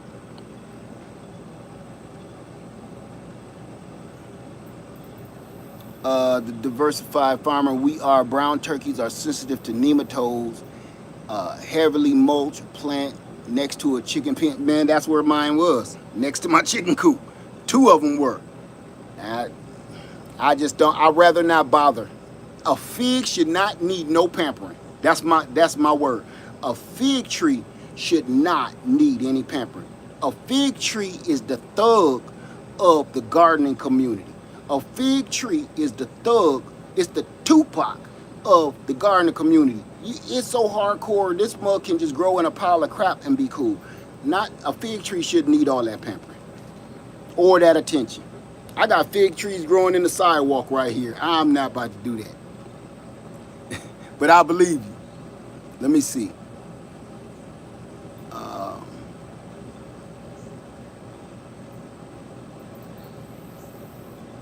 Say you are rich in food and land. Money won't be able to buy your food one day. Money can't buy my food now. Because there is no price that you can put on organic food. Organic food today is priceless. The organic food that you buy out of the store is not what, they can put any words on there they want to. All they got to do is play with laws and rules and regulations and manipulate words, and they can make you think whatever you want to think. But nah, there is, okay, how many people have ever bought organic fruit or organic vegetables from the store? And it was good. It tasted a little different than your average just go in here and grab a tomato kind of fruit. But then turn around and grow that same fruit in your backyard. There is no comparison. I don't care if they call it organic, raw, whatever they call it, I'm not buying it. When I say I'm not buying it, I'm talking about I don't believe it, because it still don't taste like what I can pull off my own plant and tree in my own backyard. I don't believe it. People have tasted persimmons in the store, and they say lead persimmons is kind of nasty. I don't. You said they're so delicious. It's one of your favorite fruits. I didn't like it. You bought that from a store that picked it too early.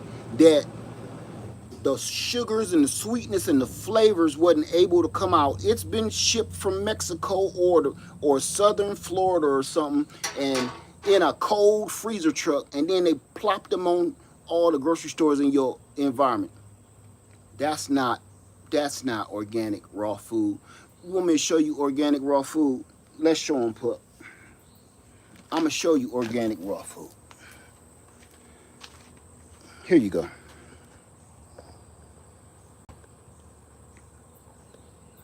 My eggplant is still pumping out and producing fruit. Still.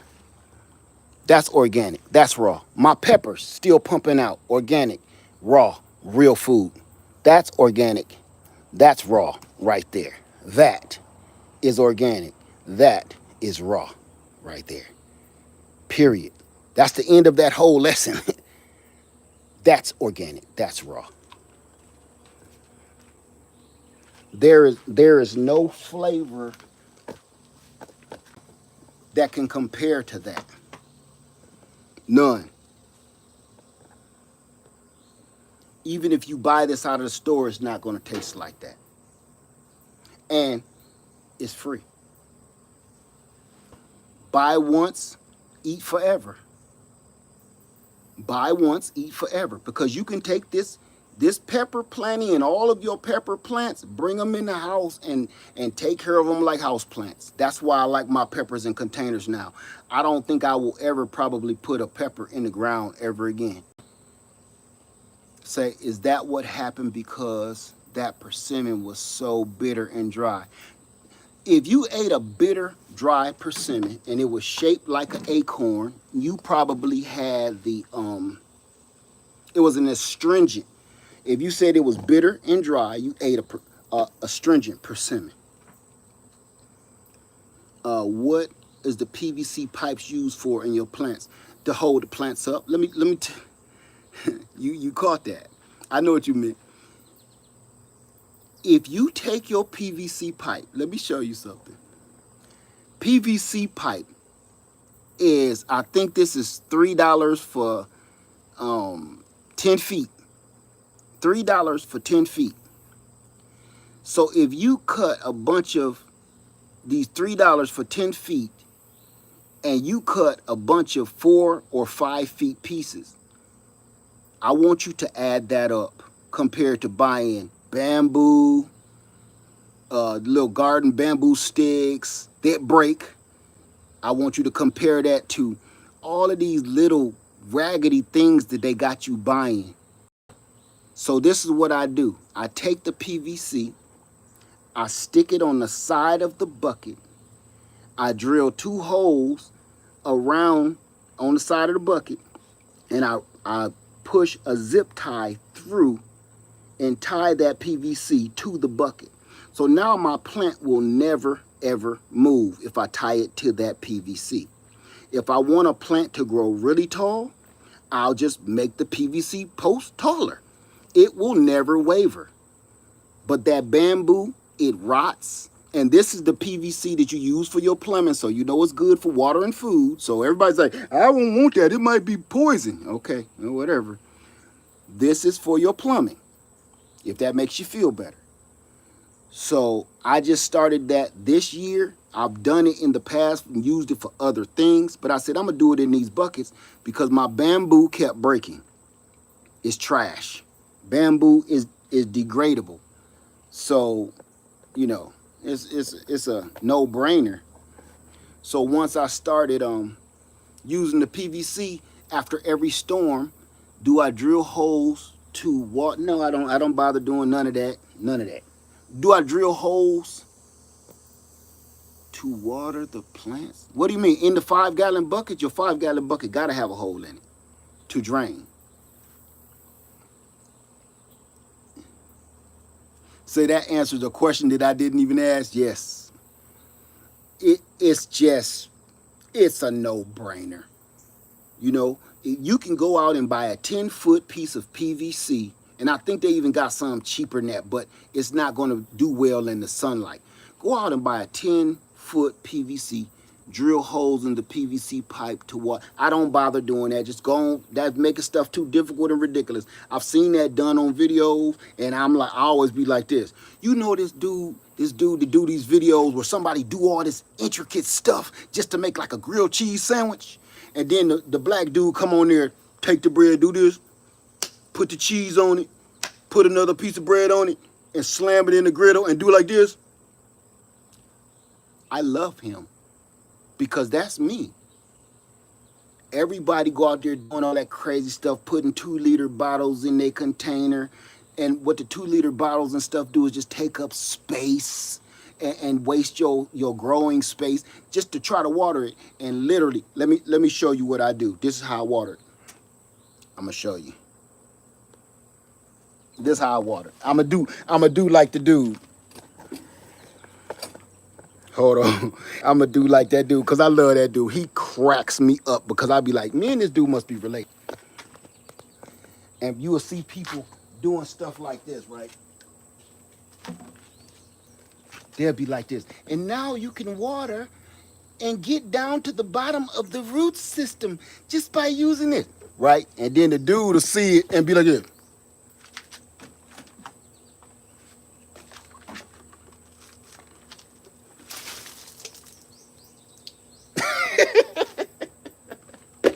That's me all day long. That's me all day long. Like, no, that ain't what the PVC is for at all. At all. Water in the bottom of it so the roots can reach the bottom, and the root, man, you do not gotta do that stuff. You see what I'm doing now. I'm putting coffee grounds, eggshells, chicken poop, banana peels in here. Y'all been seeing me do this, and then turn around and water it just like what I just did. Or I got that Lumary spritzer that spritzes these. You know? No. One thing I don't do is go out of my way with all the crazy. Listen, let me tell y'all something. People always say, Led, I liked your gardening videos. Why don't you do that many gardening videos no more? It's because it's become, what's the word for it? Lucrative. I don't do a whole bunch of gardening videos anymore. It's because once everybody realized that it's lucrative and they could sell you a lie, people don't care about you growing no food in your garden. They care about as much money as they make. They care about how many views they can get. So that's why they make the video. And once you implement something like that into something so important and so crucial to our survival, I don't want to have nothing to do with it like that. I just grow my garden and grow my stuff, and I show you what I do. I'm not teaching anything. I let these people that just started growing something a week ago and now they're master gardeners, I'll let them say their piece. I stay away from that stuff now, right? It's a bunch of preppers just popped out of the woodwork, and hey, man, hey, have at it. I'm just showing y'all my journey. I don't care about none of that stuff. It's so many.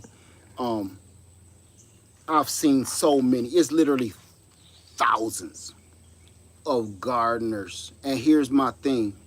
I love that it's thousands of gardeners, if not millions of gardeners on YouTube. I love it. What I don't like is, how did you become a professor overnight? You just grew your first tomato a week ago, and now you're teaching.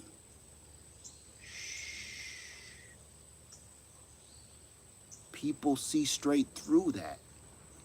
People will grow a freaking tomato or cucumber, and the next thing, oh my God, they are hosting. We're gonna meet up, and I'm gonna teach a class on what?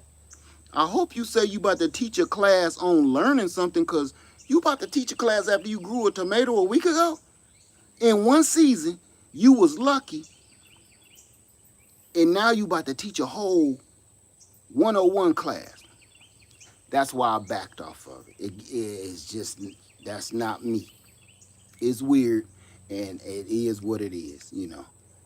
I let everybody have at it and let everybody judge it for themselves. If you can't figure out somebody is pulling your chain, good luck. And again, all gardens aren't beautiful. They are not. Productive? Absolutely. Beautiful? Not always. Some of the best gardeners I know here on YouTube that I'm personally friends with, their gardens aren't ultra inline, beautiful, manicured. It's not. But boy, every year you go to them for production. You go to these beautiful garden people to get you motivated to garden. You go to those beautiful garden landscapes to get you motivated to garden. But when that fails, you go to them people with them raggedy gardens to get production. I've seen it for years, over and over and over and over again. When you really need real knowledge and production, you go to them people where they might be growing something in a tire. They might be growing something in an old pickle bucket. Them is the people where you go to get production. But to go and listen to, hello everybody. Today on our show and our journey, we're going to be showing, you go to them for motivation to get you started in the first place.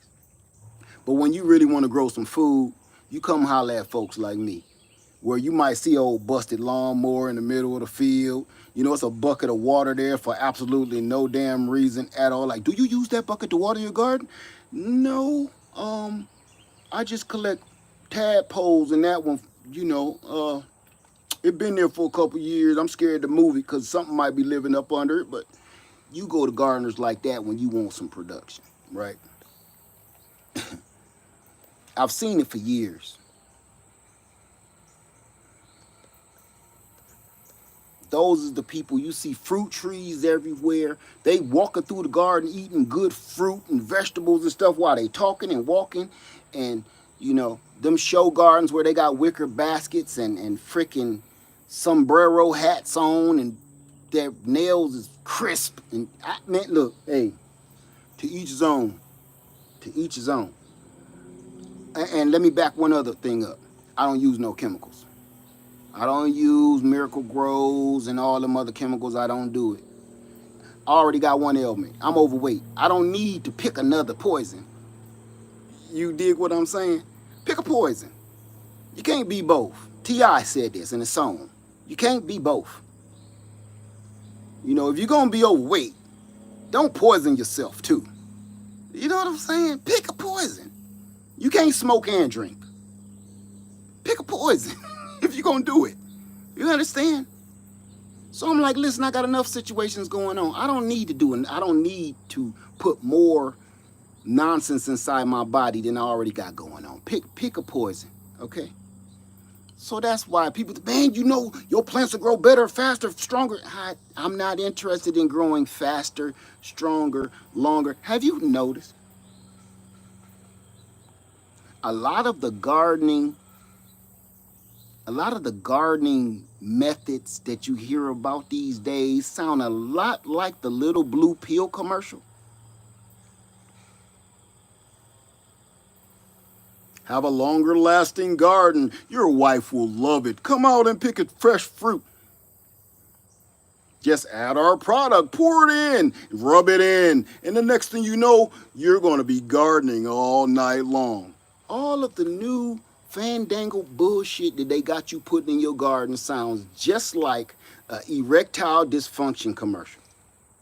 Is your garden is your garden shortened up? Wah, wah, wah, wah. Well, use our new garden solutions. You can grow it in the house. You can grow it outside. You can grow it in the shed. You don't have to grow it all. Just use it. Buy it. Next thing you know, you ain't getting the production that you was thinking you was gonna get. And you tempting people like, girl, wait till you get this garden. When I get this thing right here, I'm gonna give you a run for your money because this garden right here gonna be hitting. Yeah. Man, no. I'm not interested in growing a bigger, thicker, lusher, more girthier garden. I'm not. I'm cool with my garden growing slow. My garden is a grower, not a shower. I like that. I'm gonna have to put that in paper. My garden is a grower, not a shower. You know, because you will see them big, lush gardens. For some reason, they even got fruits and vegetables when snow is on the ground. And you be like, how did you? If you actually growing watermelons in a foot of snow, is you gonna eat that? Because that might have some toxicities inside of it. My garden is a grower, not a shower. You won't see half of my fruits and vegetables unless I cut back some of these weeds. Huh? I'm putting that on a shirt. I'm a grower, not a shower. Oh, I like the sound of that. Mayor Goldie Wilson. Man, I like that. I'm a grower, not a shower. I mean that, man. It's gotten ridiculous where I just stay away from it. I just stays away from it. You know? Just grow your damn food. Just grow the food. There you go. You burning hot. Well, I ain't gonna keep y'all no longer. So we've been wondering about these garden online in the same area full of produce when I know damn well the snow is melted. Yeah, because they ship that crap in and then stick it down in the snow and act like it's growing. I'm gonna tell you how far I've even gone. I've gone as far as I said I would never grow an avocado from seed. Everybody kept saying, Led, have you ever grown an avocado from seed? Yes, I have. And it has gotten about 4 feet tall, and I finally got rid of that thing. But sometimes you'll eat some fruit so delicious you at least want to see. And if it doesn't work out, which I used to do, graft a good fruit on this seedling. Let me show you something. I got this Monroe. I had a Monroe avocado right here. And when I tell you that was one of the best avocados I ever ate in my entire life, I planted that seed in a little cup. Then I just transferred it to this pot maybe 2 weeks ago because it's growing so fast and furious that I had to transfer it. And you see, it's still growing. And that boy thick. Grow longer, stronger, more girthier plants. Man, it's time to start trying to do a lot of stuff, man. Get your fruit. You know, get your money, get your fruit. We talk about getting money, but we don't talk about getting no fruit. Come on, baby. Because I know she burning up. We'll finish this in here. Because I know I don't like to see her little tongue hanging out. Hold on. Okay.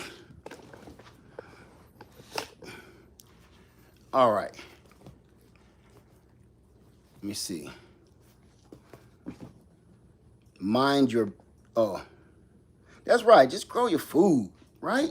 What happened to that? I started this whole gangster stuff with, man, grow your own, eat your own. That has been thrown to the wayside. Now it's like Humpty Hump. Do what you like. Digital Underground. Do what you like. And everybody, they're not doing it. All of them peppers I gotta take off and what I'm looking for. Okay, all right. Now, I'm gonna tell y'all what I've been looking at. For years, I've been trying to be convinced. I've been convinced several times. Black's Tropical Homestead almost had me going 1 year. I almost did it. Homestead Heart, I seen her and I almost did it. And I just been doing more and more and more research. And I've done tons of it in the past and I've done tons of it just recently. And what I'm gonna do, I'm gonna break down and just go ahead and get me a freeze dryer. I don't have anything good to say about any of it at all. Everything that made me not want a freeze dryer, I still stand by that. It's loud, it's power consuming, it takes a long time, and they're super expensive. All of those things in a row make me say, no thank you. But I promise you, I ran into a situation where it put it back on my list of things that I really want. If I had the money, if let's put it like this, they're expensive. They're around $3 grand and up. If I had $3 grand right now, I would buy a freeze dryer. And I'm gonna tell you why. When I did the trip across country, me and Lady led, and there was a day where we had food. My thing that I started thinking about was, damn, this isn't that much food, but it's taking up a lot of space. That kind of hit me, especially when we were stranded. Not stranded, but we was caught in a storm in, I want to say, Kentucky. We was caught in this storm. We had to sit there for a day or two. And it just dawned on me. We got enough food, no matter what. We got enough food, but it's taking up a lot of space. I got jars, I got cans. It's taking up a lot of space, and it is very heavy. And I don't know, I've been thinking about it ever since we got back from the trip about maybe I do need some dehydrated meals, freeze-dried meals rather. When I started even looking at MREs and stuff like that, dry foods from Costco. Costco sells big buckets of this stuff, and Walmart sells big packs of it, and it also costs a freaking fortune. There's a reason why freeze dryers cost so much. The reason why a freeze dryer costs so much is because, man, if you buy a 5-gallon bucket worth of freeze-dried meals, you already paid for 10% of the freeze dryer. So you know that one 5-gallon bucket is going to only help one person for only so long, right? So if you end up going out and buying about 10 of these 5-gallon buckets full of freeze-dried meals and MREs, you basically bought a freeze dryer.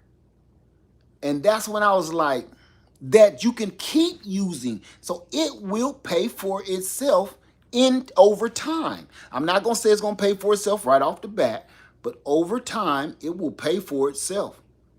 Just like your water bath canner and just like your pressure canner. If you really put that food away, it's going to pay for itself over you purchasing already made food that somebody else is controlling what's going in your body. If I could freeze dry all these jalapeno peppers and freeze dry all these onions and apples and persimmons, I really, really, really want to do that. And some of these fruits and vegetables you cannot can. You cannot put in a canner and they're going to come out okay. Persimmons, I've tried it. It don't come out right.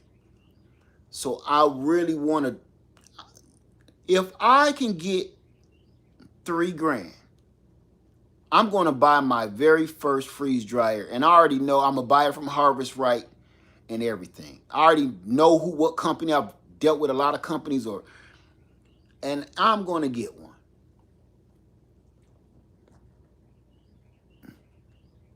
Say, I took your advice and tried growing an apple tree from a seed 6 years ago. You didn't take my advice. I didn't give you that advice. I didn't tell you to grow no apple tree from seed. I can tell you that now before I go any further reading. I didn't. That was not me. Say, took your advice, grew an apple tree from seed 6 years ago and got my first apple this year. They told me apples won't grow in the Bahamas, but they grew and has chili dog time. Yeah, I didn't tell you to grow no apple from no seed. Everybody on here that knows me, know I'm always like, I don't grow stuff from seed like that. I don't, because if I'm not growing it to graft on top of it, I'm not going to waste my time doing that. Now, a mango and an avocado, I do it for fun, but other than that, absolutely not. I started growing a mango from a seed because my brother Dan Food Forest, He kept saying wanted me to grow one from a seed. I grew mango from a seed years ago. Other than that, when it comes to growing pears, apples, cherries, all that stuff from seed, you didn't hear that from me. I promise you, you didn't. And everybody here that know me, when they ask me about growing something from a seed, I'd be like, don't do that. Don't waste your time unless you learn how to graft. That's why I'm so adamant on everybody learning how to air layer and how to graft. Don't do it unless you know how to do that, because you're going to be old and gray pooping in your pamper before you get fruit, and just to find out that that fruit tastes like a baby toe. Didn't hear it from me. Wrong guy. Wrong guy. I just don't want people to be discouraged. That's why I always do that. Say, hey, I have a mulberry cutting in water and has grown 2 leaves with roots barely visible. How long should I wait for it to pot it? I don't know. I've never put a mulberry in water. I put them straight in the ground. I either put them straight in a cup of soil, a pot of soil, or put them straight in the ground. I've never tried to, I ain't gonna say I've never tried to grow it in water, but that's not one of my fortes. I say put a mulberry cutting directly in some soil and let that thing blow up.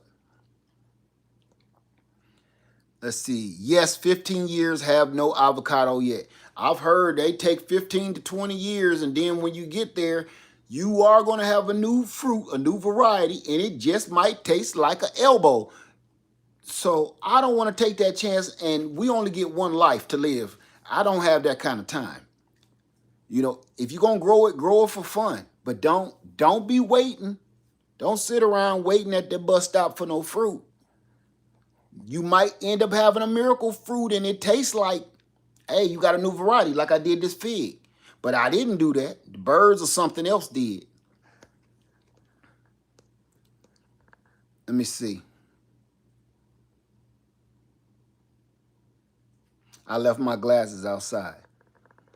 Say, hey, Led, when you built your small chicken coop, would you mind recording it? I want to do the same in my backyard. You know what? I actually have a lot of the footage from my old chicken coop that I built. The one I built, the first one out here, I have a lot of that footage where my baby boy, who was going to college in a minute, going off to college, me and him, when he was a little dude, we built that together, me and my son. And I've never uploaded that footage. So I can actually get those bits and pieces of that video and show you exactly what I did. All I did was build a box and put that plywood, I forgot what kind of, that laminate wood that goes on sheds, put that around it, built a frame for a roof, and put a floor in it. That's all I did. But I will show you that. I really got that footage already ready for you. Let me see. That was me and my son's father-son project. Say, how can ginger... I'm sorry, y'all, I forgot my glasses outside. Let me get my glasses, because I'm looking real old right now.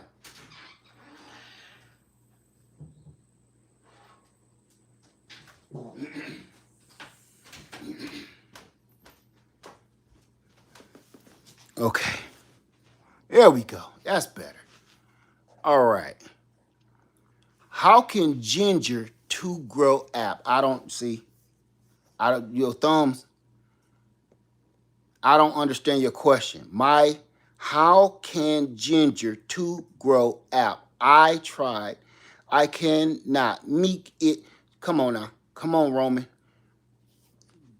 I feel like I'm reading spelling words. I can't understand that question if it's a question. It just got question marks on the end of it.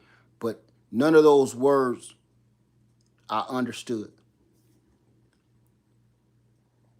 I felt like I was in a spelling bee. Me, Jim, William, Boat. You gotta straighten that up a little bit for me, please. I want to answer your question, but my wife is the English teacher, not me. I was about to start doing some, when they're in that spelling bee, like M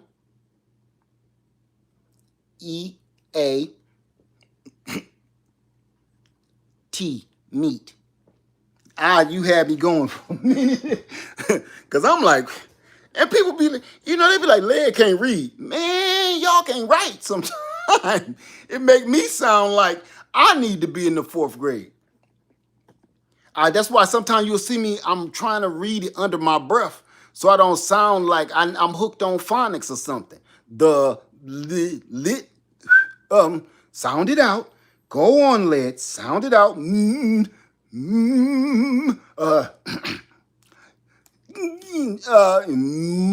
E. No, that makes the sound. Meh. Y'all gotta help me out better than that. Okay? Please. Can you grow grando onions from seed in August? I don't know. I'm a horrible onion grower. That's a question you can ask the New Orleans gardener or ask my wife. They grow onions. I do not grow onions. I've tried to grow onions, and I've even made a video of trying to grow onions is like my nemesis. I'm horrible at it. I will never give you onion growing advice ever. The New Orleans gardener is the onion growing guru, and Lady Led grows onions as well. The only onion growing videos you've ever seen of mine in the past is me like wah wah wah wah. It's never good. Never. Let me see. It was another question in here.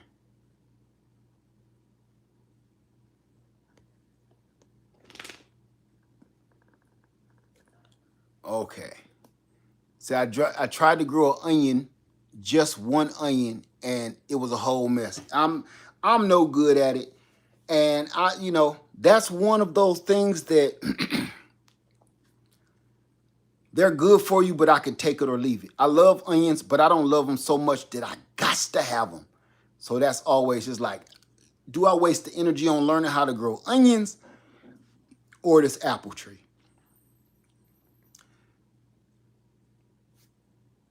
Say, it depends on what seeds you're growing and saving. Seeds you're saving. Fruits are mainly going to take forever, but other things don't take that long. Karen says,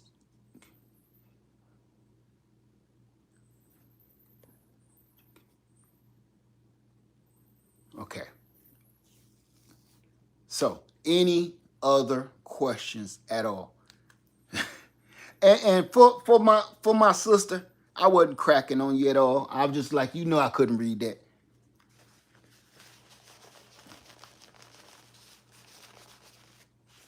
So you laughed so hard at me and Lady Led with the egg video. Let me tell you something. Say I love them and could eat a grilled onion sandwich. I love them too. I just don't love them so much and put all that energy into them just to grow a bulb of onions. They take up a lot of real estate too in the garden. So that's always a no for me. Me and Lady Led, that egg, if anybody saw me cook that egg in that little dish, man, that really worked. What I should have did, Lady Led said you should have scrambled it first. I did it again, scrambled it. It worked. It worked way better. I actually ate it. Didn't record it. I was just curious. But it grossed her out. Super grossed her out. You see, she got up from the table. Question, is it fairly recently that you've been able to grow bananas successfully? Maybe warmer temps in recent years? No, I've been growing bananas for 10 years. But I know what it takes to grow bananas. To grow bananas successfully, number one, you need a mature plant. Number two, bananas are nitrogen-starved monsters. You got to keep fertilizer, keep compost, keep them watered. They need super water. They need to be damn near in a soggy area, and they need to be fed constantly because they will absorb everything you put down there. Any kind of compost, fertilizer you put on the ground, it will consume it. Any kind of water that you put down, it will consume it. And when you do that, they push out fruit faster and in bigger hands, bigger racks. And I'm not doing that. I let my bananas just grow so it give me a tropical look. And every blue moon, every year or so, they'll give me a couple hands of bananas. I'm cool with that. They're beautiful. That's my biggest thing, is how beautiful they are. They're like having a palm tree without paying the palm tree price. Sometimes they give you fruit. Other than that, I don't try to feed banana plants anymore. It's too costly. For me, it's too costly. Say that's why my banana water makes it work so well. Fertilizer full of nutrients and sucked up. Yeah, that banana water is not. It's not no miracle juice. But okay. Say I was tickled too, y'all, in that egg. We didn't eat that. Yes. What's your name? Clarice says, yes, bananas, they are greedy. They are one of the greediest plants I've ever owned besides a elephant ear. Elephant ear plant, calicaceous, man, the more water and the more food you give them, the bigger they get. That's why none of my calicaceous look that big anymore like they used to in the older years, because I'm not feeding that thing. I can't eat anything off of that. I'm not going to keep wasting my resources on things that don't give me a return. If this tree does not give me some sort of return, even if it's bringing in pollinators, I'll say yes to that. Like my angel trumpet, I will feed my angel trumpets because they will bring in pollinators for my other trees. But other stuff that's just there for beauty, I'm not wasting all my good compost just to get 1 rack of bananas or 2 rack of bananas. I'm just not doing it.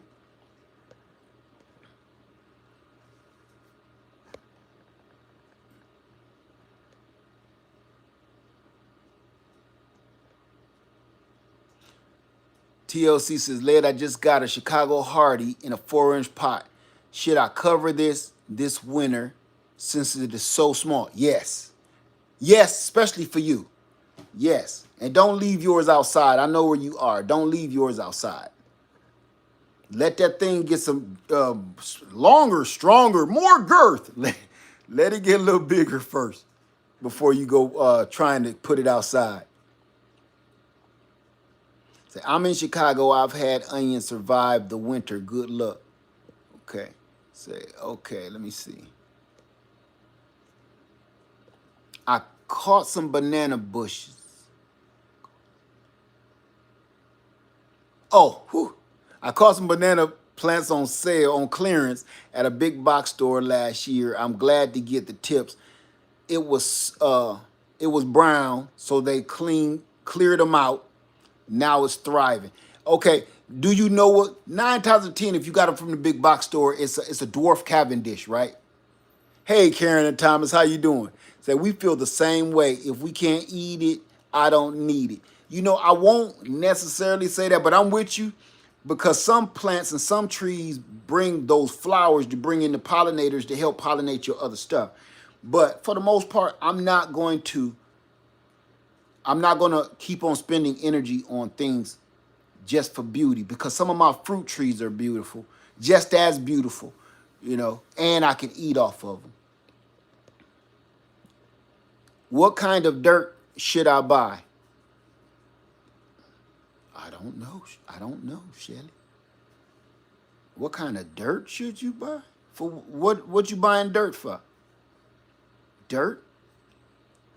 So I have a pomegranate in a pot, and I'm wondering if it needs to be a larger pot or in the ground to perform better. What size pot do you have it in? Because pomegranates, they do well in pots, but in the ground they do much, much better. If you're gonna put a pomegranate in a container, I would say don't go less than a 20-gallon container. If you're gonna put a pomegranate in a container, don't go no less than a 20-gallon. You can start it out in a 5-gallon. The reason why I say don't even bother doing that is because they grow so fast. The root system grows so fast. And they really don't start trying to push out fruit until those roots start getting a little pushback from the soil around it. So I would go with a 20-gallon container, no less than that. You can get away with a 5-gallon container, but it's just not gonna do nothing for you. Or just put it in the ground, depending on where you are. If you in the South, put that thing in the ground. Stop playing. Say here in Florida, it's a lot of sand. I have to buy dirt by the truckload. What type of dirt should I buy? I don't know, Shelly. I don't live in Florida. I don't know your conditions of your soil. I don't know your situation. My land is on very sandy soil as well. But I have just enough pockets of good organic soil from trees being chopped down that I just roll with that. So honestly, I don't know. So where I live is mainly sand in Orange City, Florida. Yeah, I understand. I was told to mix the dirt with the sand. Yeah. Just all I can say is just try to find you some good organic soil. Some rich organic soil. And if you're buying it by the truckload, all I can say is just don't stop. Because it's funny how sand and soil does, especially in a storm. It separates. If a good hard rain comes or a storm comes, it's funny, you can mix all the soil. I've dealt with this out on Freedom Acres. And I was mixing the soil with the sand, and after a good hard rain, you see it's a perfect separation of the soil and the sand. The soil will be pushed over here and the sand will be over here. So that's a tricky one that I'm not a professional in at all. When it comes to that. So you might want to do a little bit more research. So it depends on what you're trying to grow, but overall, don't buy soil with a bunch of pure light in it, has too much acid in. Well, I think Olivia, what she's trying, from my experience, I can't speak for her, but from my experience, she's just trying to get something besides sand in there, and that's a hard one because it separates so much. How many other people have sandy soil, super sandy soil? You growing in Florida, and you've been through the situation what I just said. You've tried to bring in soil and topsoil to put in mix with your sand, and it just separates. Anybody else have dealt with that? So Pure Light does the same thing for me. After a while, it just starts to separate from the soil. If you got that sand, if you're planting in sand, yes, good compost soil, add some pine bark mulch. I've had situations on my land where that just does not work well for me. There are pockets where half my land is on, I ain't gonna say half of it, a great amount of it is on just sand, like Florida. And I just stopped trying to plant stuff over there for now because the soil keeps separating from the sand. I just can't figure that out. I've never had to grow in that kind of environment before. Everything I add to it just seems to wash away or separate itself. Say they will stay in the soil. The sand will stay and the soil will wash away. That's the problem I have right now. Yes. Say I built my soil with compost, but you must be patient. You can then add some store-bought soil. Okay. If you're in Florida, the best thing that has worked for me is container gardening. I agree. I ain't saying stuff. If you're growing things that need constant drainage, like avocados, citrus, lemons, limes, stuff like that, if you're growing stuff like that, tropical foods and fruits that need that super constant drainage, that's everything. But anything else, that's a toughie. Say I have a huge bag of peat moss. Can I use that compost in my compost, or can I use it quickly? I heard it does have expiration date. I don't know anything about that, and it just depends on what you're growing. Because sometimes peat moss can hurt what you're trying to grow.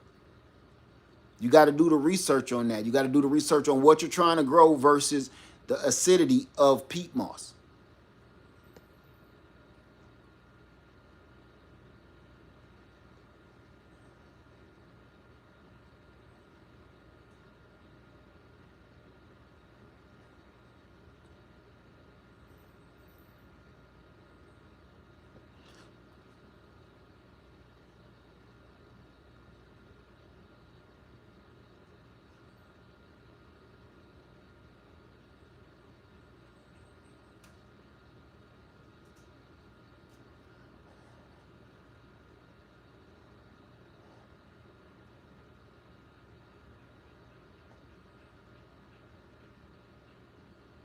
Okay, I think we caught them all, y'all. Hey, everybody, let me get out of here. Look how long we've been in here. Oh my goodness. We've been in here a long time. We've been in here for 2 hours. So I showed you a lot of the stuff out there that I'm happy for. And please, listen, watch that avocado video. Thank you, Karen. Please watch that avocado video. Man, when I tell you every blue moon I do a video that touches my heart, right? It may not get no views, but them be the ones that, man, you want to hear about my excitement and my love and my passion. This avocado one, you going to clearly see my passion because I'm excited when I ain't going to show you. I'm about to show you my avocado that I tasted. Please just watch the video, okay? I'm going to release that video tomorrow or something. But please watch that video of the Joey avocado that I grew out here on that tree. Please. You won't be disappointed. I'm going to show you the tree like I just did, but I'm going to have a taste test. I'm going to cut it open. I'm going to taste it. I'm going to sprinkle some salt on that boy. I'm going to show you what the inside look like, the outside look like. The video is about probably 15 minutes long, but every minute of it is informational. You're going to learn something like I did with every moment you watch that video. I promise you on that. It ain't no just me sitting on here talking crap. I mean, you're going to actually experience my experience, okay? Before I go, I'm going to say this before that video come out. Go get you a Joey avocado. Down in Florida, y'all see them all the time at the big box stores. Go get a Joey avocado. They usually cost like $29. Please, they be cheap as all get out. If I would have known that Joey avocado was that good, I think I would have grabbed a few more. I would have grabbed a few more of them. Because that is something that tasted almost like a Haas avocado. Anyway, let me go because I'm about to get back into it again. Everybody, thank you for hanging out with me. Thank you for going on the tour with me this morning. Thank you for the questions. Thank you for just hanging out in the greenhouse lounge this morning. Happy Sunday. Everybody enjoy the rest of your day. This week I will be showing you a lot of things that you may want to look at in the coming months. So it's going to be some not advertisements, but I'm going to be showing some products to you, okay? So it's that simple. Everybody, Live Farmer 73. Me, look at this puppy. Look at this puppy. You know she whooped. You know she whooped. That girl is beat. That girl is whooped, been out there in that sun, that heat. She finished. That's rare. She normally jumping all over me. Right now, she is whooped. Let me give my puppy some attention. All right, y'all. I think we'll go for a walk. Everybody, thank you so much for joining me. Live Farmer 73. I love y'all. Be safe, and I'm out. Peace. I'm about to hit the wrong button.